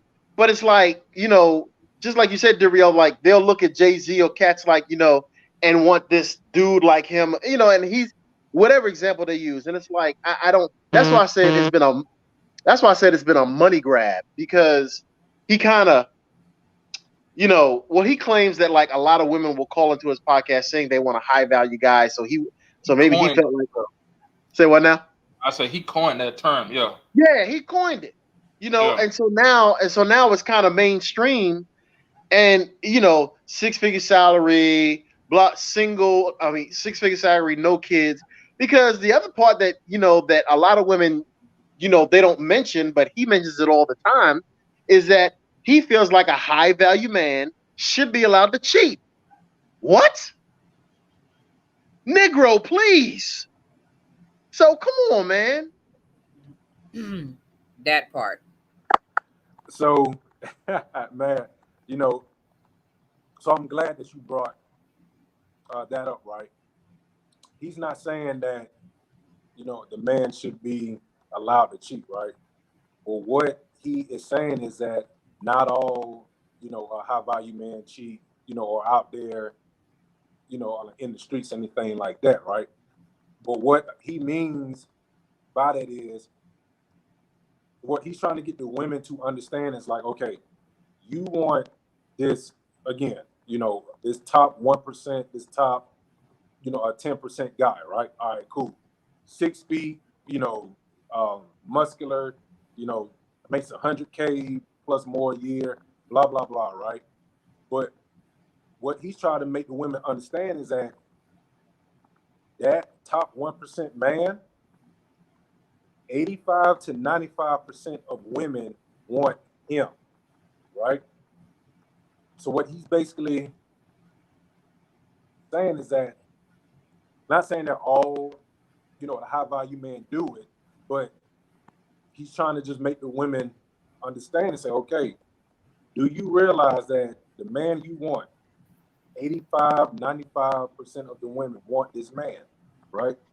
So are you willing to still be there when he, exercise his options, right?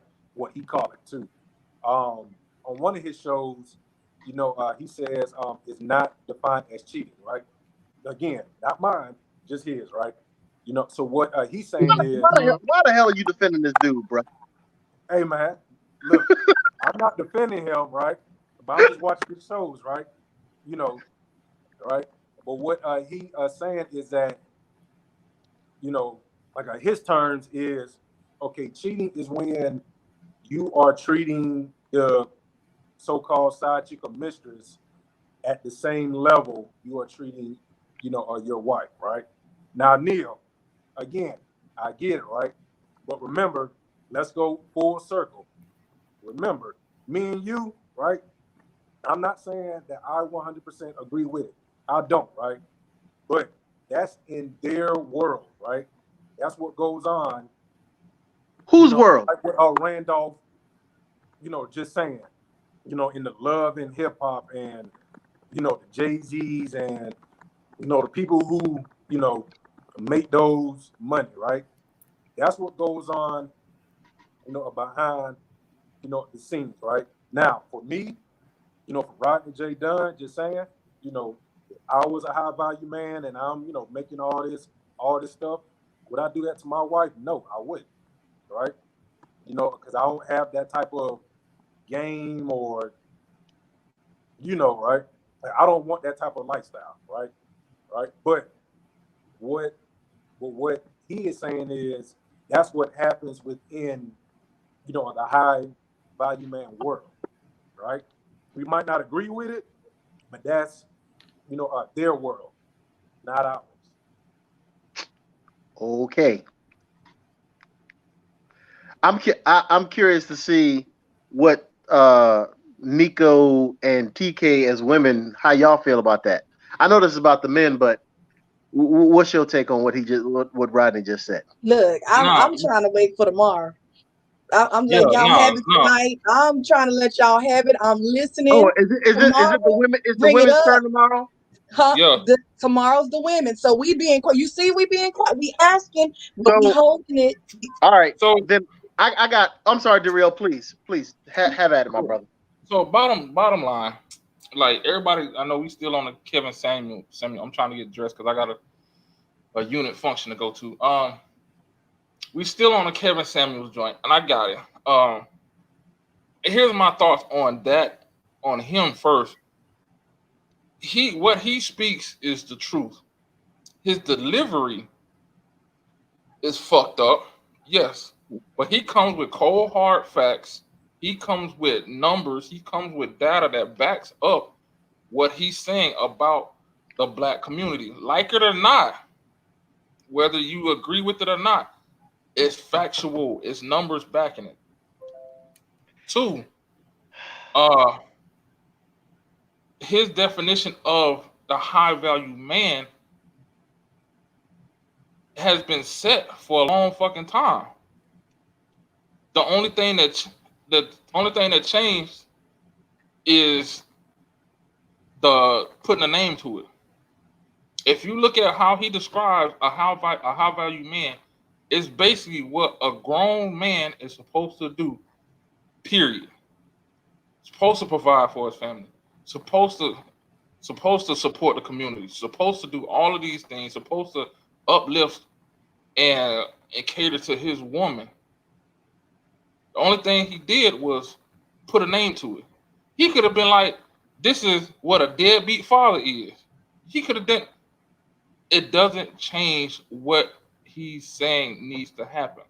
Now, the thing that people don't agree with when he says that is the fact that he says you're not ready or you're not able to get a high value man. That's the issue.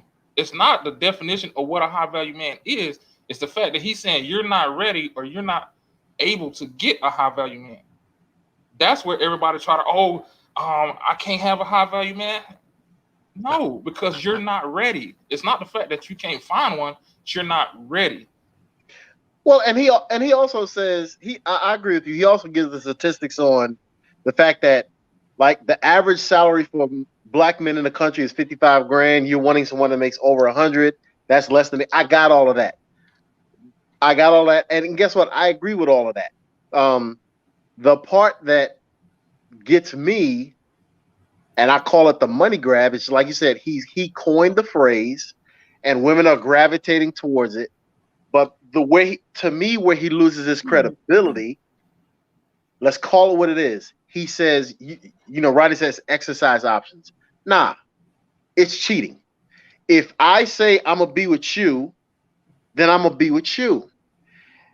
I'm gonna say this, and I don't know how it's gonna come across, but if I listen to what Kevin Samuel says, I'm a high value man. I make 6 figures. I take, I make I do all those things that a high value man does. I'm a high value guy. And according to him, if I go out here and I start breaking the backs of women out there to exercise my options, it's okay with him. That's where he loses credibility. Because for me, no. If you make a choice to commit to somebody, and you choose to break that commitment, in my eyes, you're no longer a high value guy. So for the ladies out there, like, well, what is a high value guy?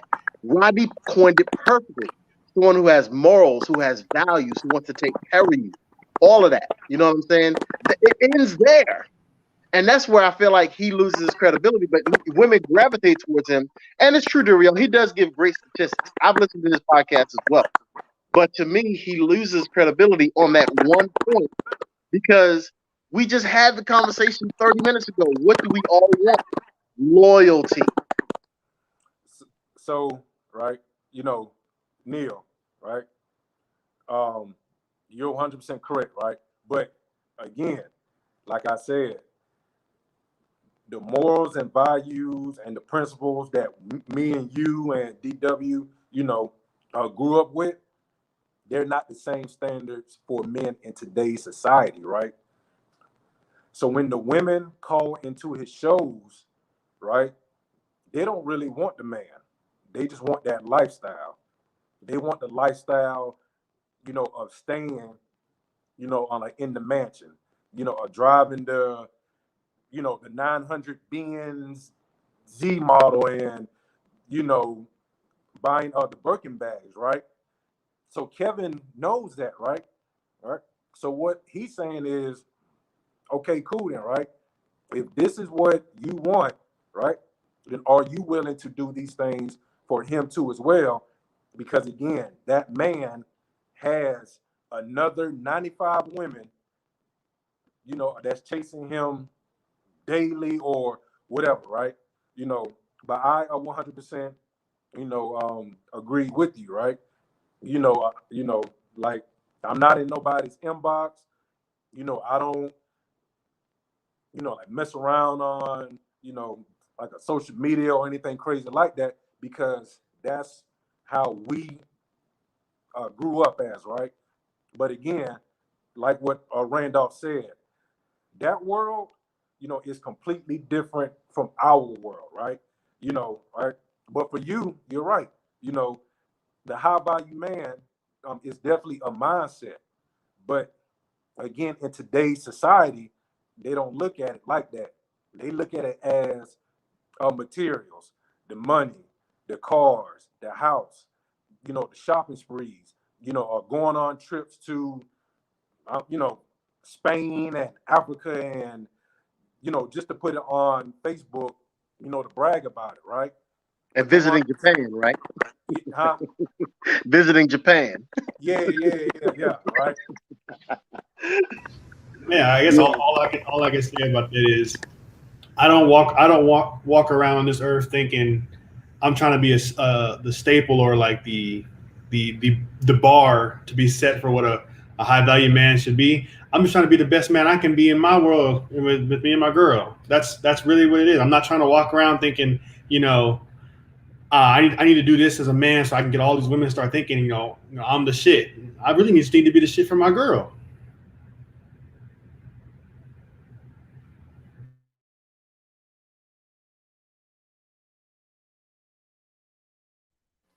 Y'all are muted. Y'all are muted, TK and Nico. I was supposed to be, dog. I'm laughing at her because she over there and got shedding a tear and trying to suck it up at the same time. So I'm laughing at her. That's so beautiful. I'm gonna start being a Kruger in these streets when I take this beard off. Shit. Woo! I'm not fooling with you no more today. I'm gonna call the Cub hotline in these streets. Hello, I'd like to order a Cub. Go on, send me two. Like the lady from the TikTok. Let me get two of them. Use the card that's on file, girl. Oh, Lord. Renew that membership. Okay, back to Nico.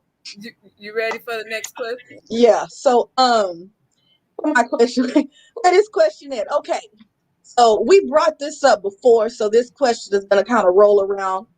It says, people make time for the things that they want to do. When it comes to dating and someone you are interested in your opinion, is that statement true or is it just a lack, or is the lack of time just an excuse? Say it one more time. The whole part? Okay, Yeah. so basically, you know the saying, people make time for the things that they want to do. In your opinion, is that a true statement, or is the person saying that they no, I just ain't got time? Is that just an excuse? So I would say it's a true statement, right? You know, it goes back to when me and my wife were dating, you know, and again, we were friends first, you know, before anything, right? So when you start off a relationship like that, communication will be involved, right? So when we was talking, you know, like on the phone and everything like that, right? So if I had something, you know, like going on that day with work, or, you know, like any type of volunteering thing that I was doing, you know, I would let her know, hey, you know, this weekend, you know, I got to handle this, you know, this job, work thing or whatnot. So, hey, let's meet up on Tuesday, you know, or let's, you know, meet up on Wednesday, whatever, you know, and go date, you know, go to the movies, and do whatever, right?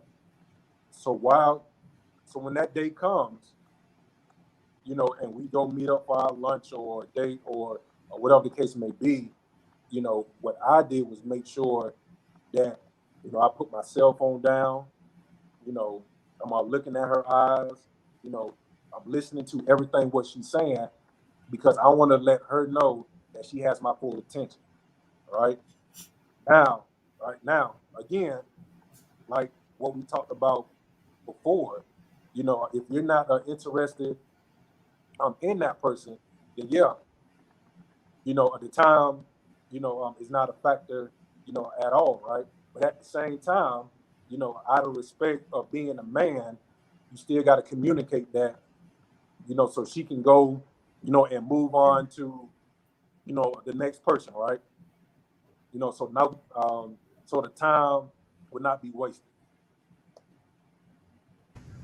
And just to piggyback off of that, you know, my mama know, TK know that, you know, when Ajane and I we were in the talking stages, we were always around each other. It was, I can't tell you how many nights we sat outside and just talked till like 2-3 o'clock in the morning, because I know that, yeah, I had work during the day, and even though when I get off of work I'd be just dead tired, I still made time for her because I knew that she was the one I wanted to give my time to. And even now, like I said, you know, we're talking about the whole chase and stuff like that, about how to keep her and stuff like that.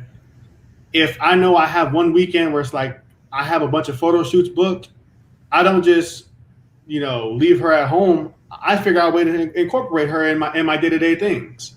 You know, I mean, she doesn't have to go to every single one of them, but even when it comes to like planning dates and stuff, if I know that I want to go on a date with my girl, I set time aside, unless it's, you know, a serious matter that I can't get out of.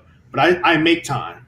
I absolutely make time. But it's all about a balance between when when you have an obligation that you have to go to versus spending time with your girl. There's always that balance, and it's always real good when the two parties understand that balance and they feel that balance, because it's not like, oh, you're putting me aside for this all the time, you know. There's no easy way to say it other than just balance and communication. I mean, but the statement is true. If you make time for what you want, you know, you do.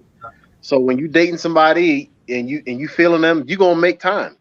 And if somebody like, I don't have time for this, I mean, what's wrong with asking the question? Hey, you know what? Are you feeling me or not? Because I feel like you're not giving me enough time. That's it. You know, and you know, if hopefully they give you a straight answer, and if you get a lot of, if you get a lot of that, you know, that's your warning sign. Exit stage left. Red flag. You know? Yeah. So, I mean, that's, I don't want to sound condescending, but to me that's a no-brainer. You make time for what you want. You make time for what you like. You know, if now situational. If you're in a job that you got to work 40, 50, 60 hours a week to make ends meet, and you're dating somebody like that, I would hope you have enough maturity to realize that and be like, oh, you're not making time for me. Like, man, I'm working 6 hours a week. But if it's just a regular 9 to 5 and, and you feeling each other and he's like, or she's like, hey, I'm not feeling this, or I don't have time, ask the question, because you will make time. I know, Morgan, I still stay up 2, 3 o'clock in the morning talking to my wife when I go on trips. And we've been married 24 years. So, or 23 years, excuse me. So, yeah, you're going to make time for what you want. So, going into that, and it was something that you said, y'all been dipping into my questions on the cool. So, why do men lie when they don't even have to lie? Like, you could be like, hey, did you take that water bottle off the table? No, I ain't seen no water bottle. Wow. We all have our flaws. But the littlest, there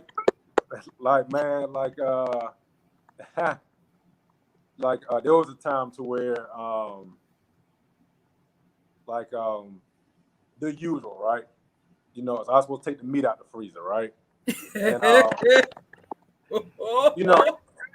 so I woke up, that morning, got dressed, whatever, and I just completely forgot, right? So when she texts me, during lunch, like, hey, did you take the meat out the freezer? And that's when it hit me like, oh man, I forgot, right? So me knowing her, because I'm like, all right, so I don't want to throw off, like her date, right? Stop her progress. So I'm like, yeah, but I'm really texting her driving home, so I can hurry up and get to the fridge. Right? So I take the meat out the fridge, whatever. The freezer, I put it in the bowl, turn it on the grill, I got hot water, so by the time she gets home, it looked like meat, already been out, right? But at the end of the day, your ass telling your secret. So like, it's no, it's no harm, like no foul, like it's just more of like, man, like, oh snap, and we know how our wives, their temperaments are, right? You know what I'm saying? So so when it's something like that, we just don't want to, like throw it off. All right, yeah, we did, and then it's done with. Wow. Okay. Rodney, I will tell you, bruh, you in my house, player. You in my house. You know what I'm saying? You kind of get that vibe in the house. You don't want to ruin that vibe because you done jacked up. You know what I'm saying? So yeah, I feel you.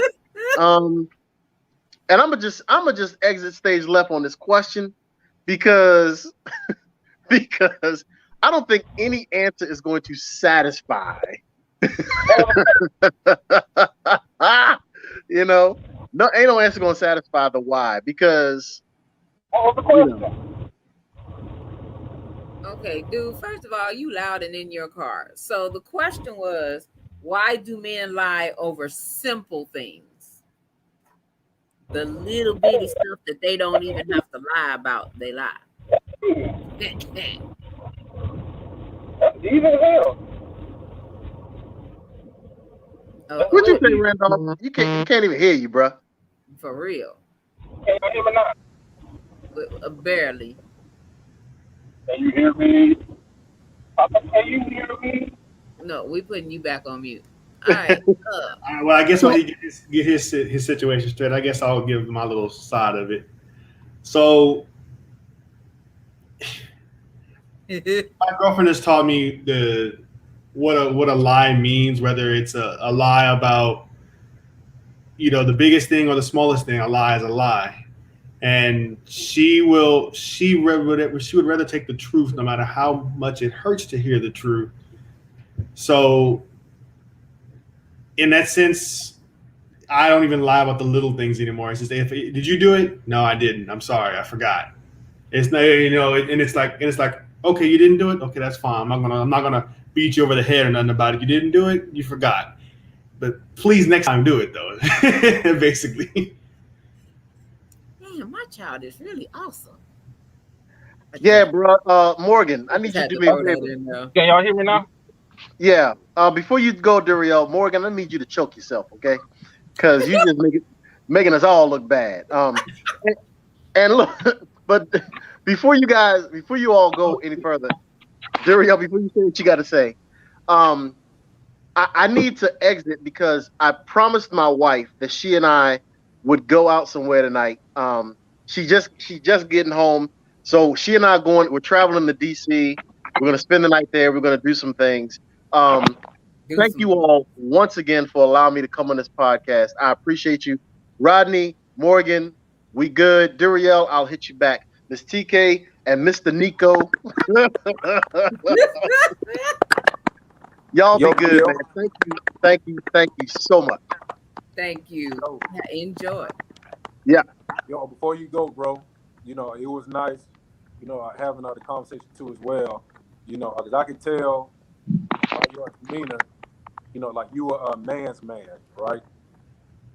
Like when it comes to self-reflection, accountability, morals, values, and principles, bro. So definitely a nice meeting, man. Appreciate that, Rodney. Thank you so much. Y'all be good, all right? Yeah, we'll go. Thank you, Neil. All right, can y'all hear me now? Yes, sir. All right. What was the question again? Why we lie? Yeah, over stuff that you don't even have to lie about. Because we don't want to get in trouble. Plain and simple. Like, I don't know why y'all make it so complicated. It's like we don't want to get in trouble. Like, plain and simple. Like, whether the situation worse. Hold on, but at the time, listen to me. At the time, that's our logic. We're thinking like, okay, if I tell the truth, she gonna go for my neck right now, regardless of what it is. She gonna go for my neck, and it comes from the fear of a woman's bite. Not even her bite, her bark. We know you can't hurt us, but we know you can't hurt us physically. But to hear you upset, but to hear a woman upset, that does something to somebody's spirit. That does something to a man's spirit. That's deep. Okay. Yeah, that does something to a man's spirit. So we would rather say, baby, you know what? I did it, knowing damn well we didn't do it. And then as soon as you like, okay, baby, and you move on, we go and hurry up and do it before you find out. Rodney, yeah. Rodney going 80 on the highway. yeah. You hurry up and do it before she find out. And then when you find out, you just like, fuck. And that's when you get all the sympathy gifts. You might get a dozen roses just because. You might get 3 because we done lied. That's it in a nutshell. I guess my thing on it is like when I would tell little white lies, it wasn't because I intentionally wanted to lie. It's just when there was a topic when I was asked something, it was almost kind of like a fight or flight syndrome. What are you going to call it? And my mind, I didn't want to lie, but my mind just immediately said, lie because you're backed in a corner about something. It wasn't like an intentional thing. Exactly. Okay. They give a little something, little understanding there. All right, next question. I'll say now, okay, I gotta throw this one in there real quick. So I'm finna take a whole little swerve. Things might get a little itchy. But we're gonna talk about real quick men that want to add additional people to the bedroom. Oh. So can a man really say that he loves his partner but asks for something like that? And is this just in your face cheating? It's subjective, but what y'all think about that? Say it again for me. Can a man really say he loves his partner but ask for something like a threesome? And is that just really in your face type cheating? So I would say no, right? As far as when it comes to is it like cheating, right? You know, and here's the reason why. Because for one, you know, he's bringing the issue to you up front instead of doing it behind your back, right? And then again, like I said when we first started this, you know, what goes on in other people's relationships, you know, that's their business. For me, you know, I'm not doing that. You know, it's only me and my wife, right? You know, and that's it. But for other couples, you know, who've been together for, you know, just saying 20 plus some years, you know, that might be something that they want to try, explore, right? But, you know, if that's what a man brings up, then, you know, it's on the woman, you know, to be upfront and honest about how she feels, right? And what I see, or not see, but just kind of hear of, the woman will say yes in fear of her husband or boyfriend, whatever, you know, doing it behind their back, right? You know, but when she does that, that just opens up, you know, a can of worms, right? But do I, you know, count that as cheating? No, you know, because he's bringing it live and direct versus, you know, going up behind your back. Yeah, I agree with what Rodney's saying. You know, going and asking your girl if that's something that she wants, and if she says no, you don't bring it up and hit her over the head about it. Like, come on, like please, like just one time. If it's no, it's no. You know, and you know if you're gonna do that, if you, let's just say it's a you didn't bring it to a girl, then you go out and be the third party in someone else's relationship.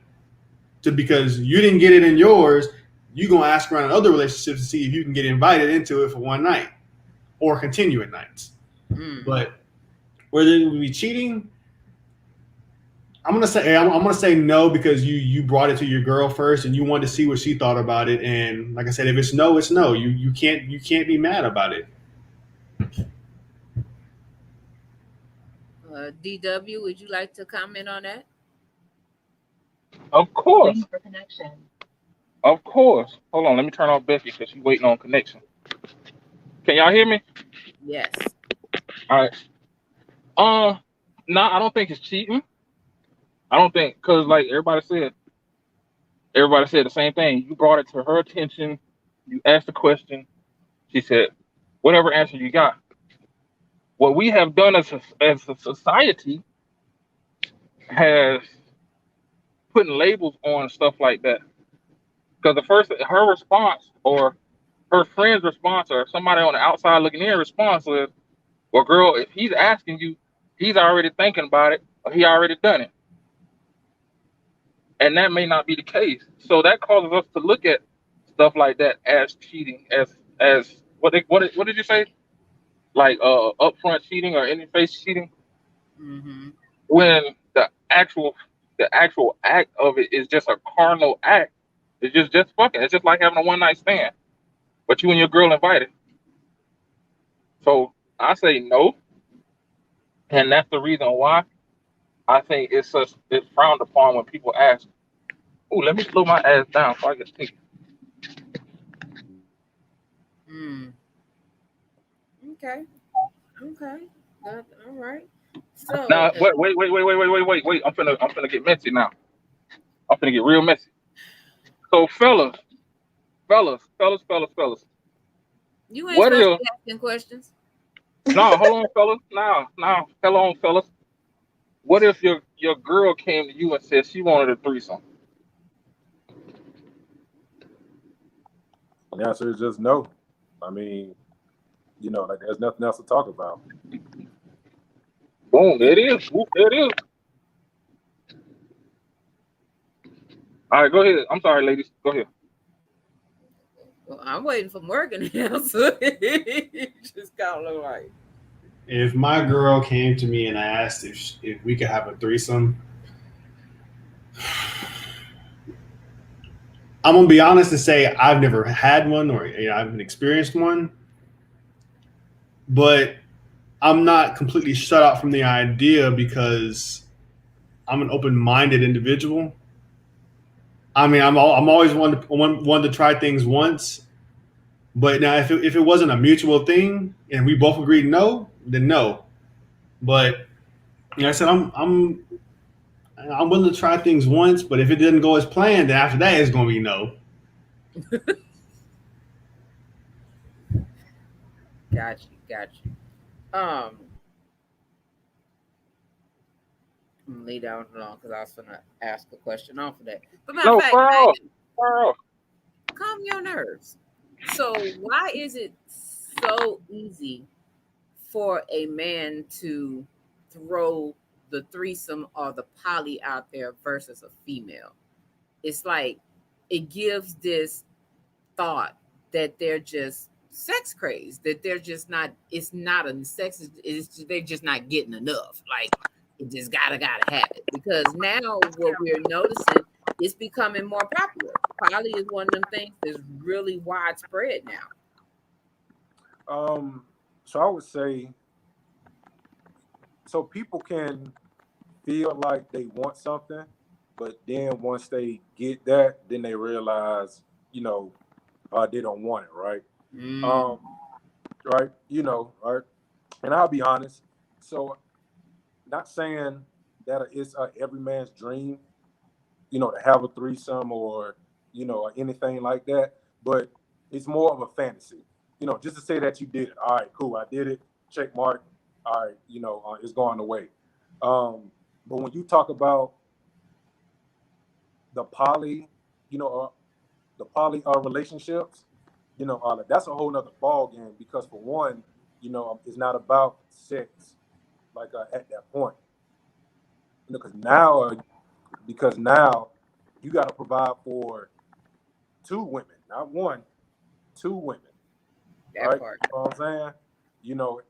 And then along with that also comes the time, what we talked about, right?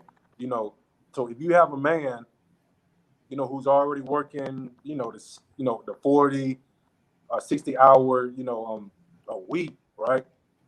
Then how is that man going to divide that time with, two girlfriends or two wives?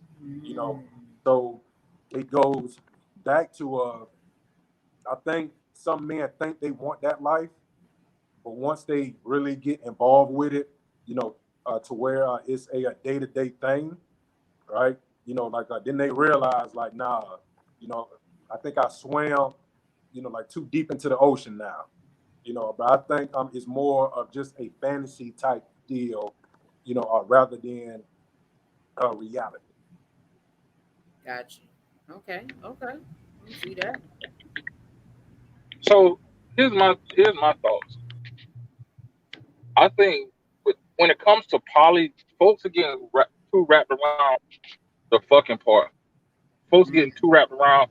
Oh, he got two sex partners, two this, two that. That's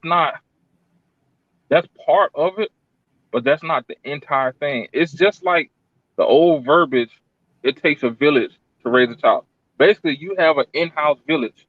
You have 3 incomes, 3 sources of resources that combine under one household. That's like having your family there, but you're not fucking them. That's how I see poly, and that's how I say I don't see an issue with it. That when it comes to that aspect, because I feel that we as a people should do that more versus being so. Nah, I ain't gonna help that nigga. I ain't gonna help that person. But since it's people in relationships that are actually having sex, that's where a lot of folks get hung up on. Oh, that they just wanted a in-house pussy or in-house dick, and there's more to it than that. Okay, so since you voiced that concern, you said that you had a problem with it. So what would be your problem that you have with it? Because you said you don't have issues with the financial part. So what is the problem that you have with it? No, I'm saying I don't have a problem with it. I guess my southern language, my southern drawl came Oh, out. my bad. Like if I was approached with it, I wouldn't be like, no. I'd be like, okay, what are you bringing to the table? Now, here's the thing.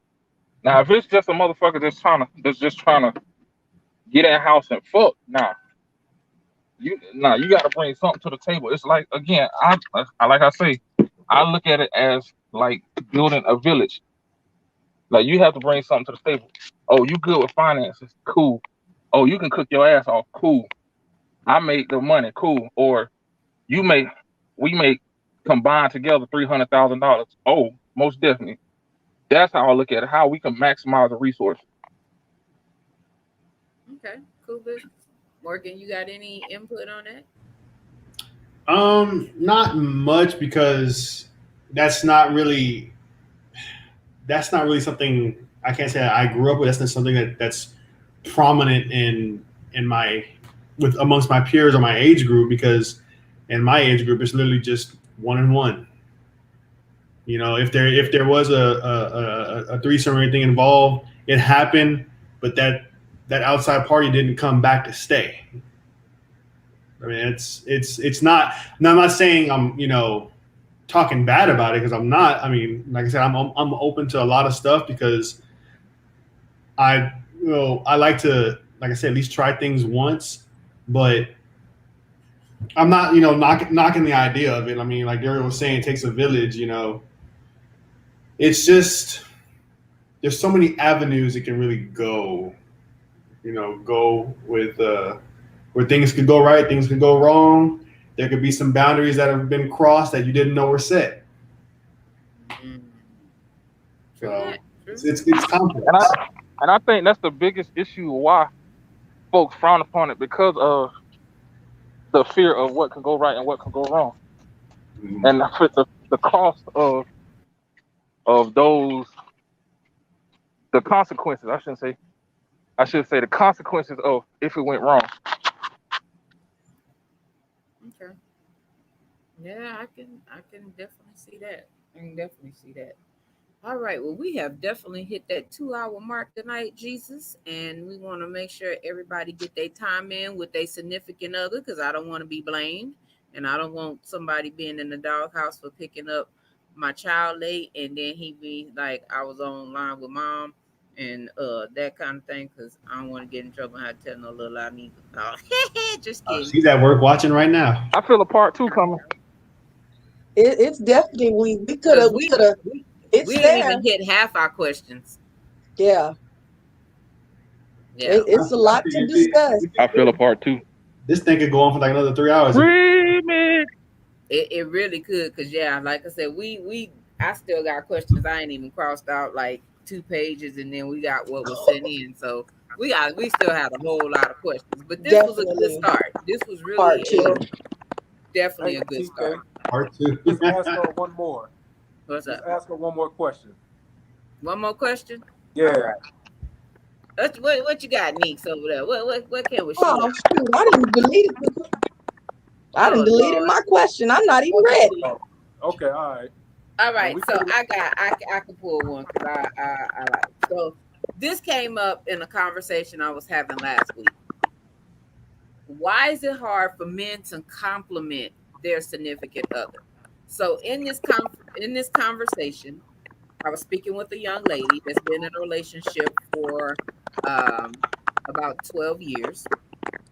And she said that her guy does not compliment her, where she got a new hairstyle, new outfit, or anything, because he told her he don't want her head to get big. So he's never complimented her. And I hear that from a lot of women, that if they go get their hair done, they just maybe the dude may just look on the ass, my hair now. It's all right, something dry. They don't never just say, dang, babe, you look beautiful. Man, that's a nice outfit, a nice color. Why is that? So to answer your first question about your friend, I think that's more of a insecurity on, her boyfriend, or her husband, right? To say that he doesn't want her head to get big is like, to me, just saying to me, that almost sounds like, if he compliments her too much, she may feel like that then she can go out, and get better, or right? But but again, that's just my opinion. Anytime my wife, she gets her hair done or she buys, like new clothes or whatever the case may be, I compliment her, right? Because I want her to know, like, hey, you do, look good, right? With me, that's part of my job, and my role, as her husband, right? It has nothing to do with me fearing that, she's going to get, the big head, or might leave me, or anything like that, right? Because I'm at the end of the day, it's me, who's seeing this first, right? You know what I'm saying? Yeah. And in marriage, again, we represent each other, right? So when I go out the house, not saying, I need to look like Yes. Steve Harvey with a suit on, Stacey Adams, nothing like that, right? But when I do walk out the house, to do my, go hang out or whatever it's gonna be, then I want her to know that I'm going to represent her, in the best way, about making sure that my haircut looks good, by making sure that the car, is cleaned out and washed, whatever the case may be, Yes. right? Yes. When I put on a suit, right, I'm gonna show her first, hey, how am I looking? Like, do I need to take it back to, an alteration shop, to get the sleeves, stitched in, right? So when she tells me that I look good or vice versa, all right, cool, right? She knows, I know for a fact she's not going nowhere. She know for a fact, that I'm not leaving people. But for your friend, I think it's more of a insecurity on him thinking that, if he compliments her too much, and she think that she can do better. That's just my skill on it. Okay. Yeah, I can already tell you I'm about to run with this one because I got a lot to say on this one. Yeah. So, yeah, my girlfriend, she 99% of the time does her own hair, and let me tell you, the work and the hours she puts into doing it, and when she's done, I'm just like, you know what? I'm your number one fan. Let's go have a photo shoot or something. Like I'm your hype man. I'm gonna gas you up, literally. Yeah. And it can even. And I know because I know she's watching. I'm gonna be straight up honest. I know I don't notice every single little thing that she does or she changes, but when I come home and it's like she had like these matte blue nails on. I know because I remember picking them out. And when she put them on, as soon as I walked into the door, I've been doing a million other things. And earlier that day, my mom was going a million miles an hour. But as soon as I came home, I noticed everything she changed. And I was like, "Hey, beautiful, what you up to? How was your day?" Even when she's walking around the house in a bonnet, I'm still compliment her because literally, I'm her number one fan. I mean, if I'm going out like Rodney was saying, in a suit, looking all fresh and stuff, and then the guys are like, hey, you looking good? I'm like, yeah, my girl picked it up. How you like it? I'm dripping, ain't I? I'm good. So it's just you got to compliment your girl. You do. I mean, I don't feel it as she's getting her head big or whatever. If her head get big, let her head get big. You're hyping her up. That's your girl, and I know a lot of women in my age group are very insecure, especially with their own guy that they've been with for a year, 2 years, 3 years, about how they look. It's all part of it, and don't give like a dry compliment. Like give a genuine compliment, and if you're not, don't give one, because a woman will notice it. She will notice it. Yes, we will. Yes, we will. Yes. I'm like, oh, you cute today. Oh, well, am I, or you just saying it because that's what I want to hear, you know? So. And to say that, I've seen you be her cheerleader. When we was hiking for my Mother's Day pictures, and we was all tired, and you pulled that camera out and turned that on her, like she just lit up and went somewhere else. And I've seen that, and that's one of the things that I love about you, is that I know you genuinely love my baby. Mm-hmm. Like that's one of my prized possessions. So yeah, I know you genuinely love my baby. So I know you hype her up. I love that y'all shop for each other, because everybody don't do that either. Yeah. You shop for your mate. You are paying attention to what your mate wears and what they like when you can shop for your mate. I've only had one guy that's been able to shop for me. So that's big kudos, like for real. But and that was what I was telling her too, like the younger lady that I was talking to, and I was like, man, say, yo, dude ought to be your cheerleader. You know, oh, I get it. Yeah, dude, we breaking it down, but we going out the door, like bust the move, right? Like I'm literally her DJ Khaled, her hype man, literally. Like yes. And another thing about, you know, when it comes to complimenting your girl, another thing that goes hand in hand with that is, you know, the compliments stuff, they're all good, but at the end of the day, fellas, I know y'all watching in the background. Tell your girl how much you appreciate her, even when it's the littlest of things. Reassurance, just tell her how much you appreciate her. I know she'll sometimes be in here making, Lord, 5-spot hamburgers. I know she's done it, and I just walk up behind her, I give her a hug, and I just tell her how much I appreciate her. I tell her, you know, she's beautiful, she's gorgeous, and you know, I appreciate the littlest and everything that you do around here.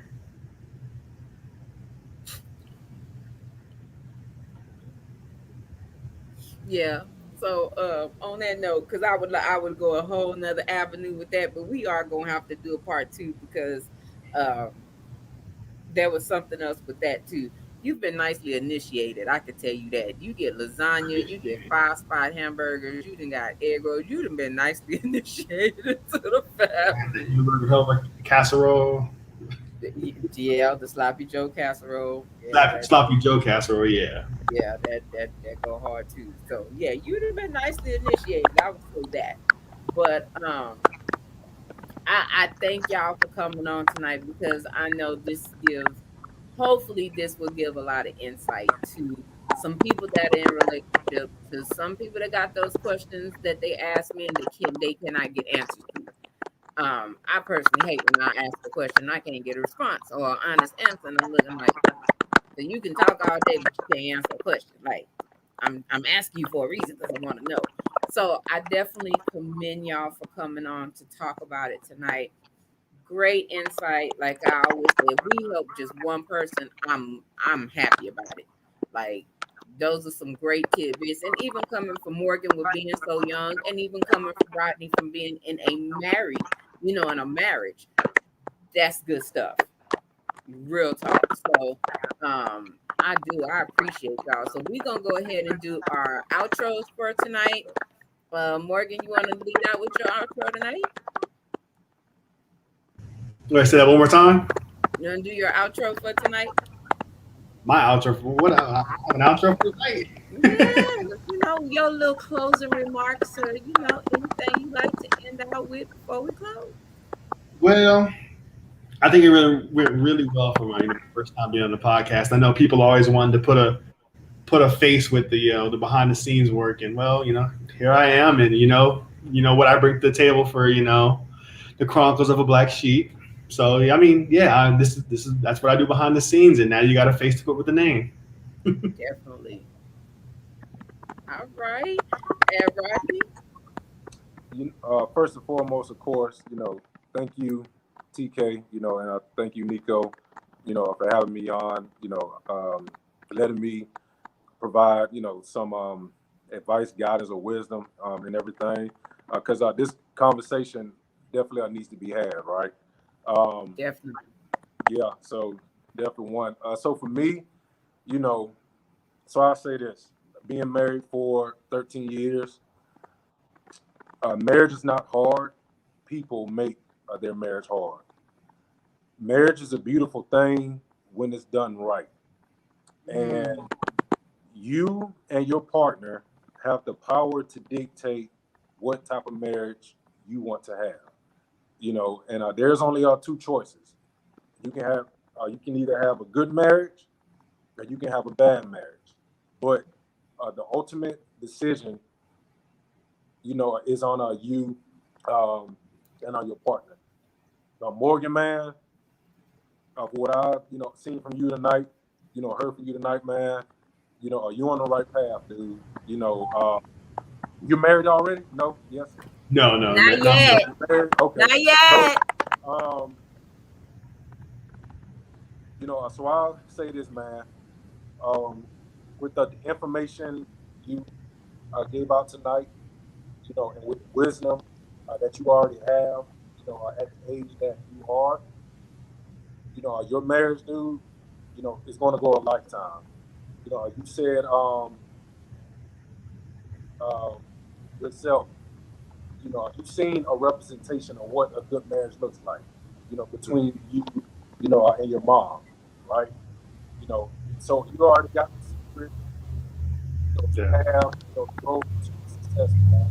You know, that's the only thing, you know, that I would just say, man, is, you know, again, you said it before, be each other's, you know, hype man, cheerleader, you know, support each other, respect each other, communicate, you know, and just love each other, man. You know, you know, because I'm married. Trust me, dude. You know, it's not hard, man. It's not. You know, and it should never be you versus your woman. It's always you and your woman side by side. There's never no one walks in front of each other in that. So you walk hand in hand in it. Yeah, you know. But again, you know, thank you, TK. Thank you, Nico.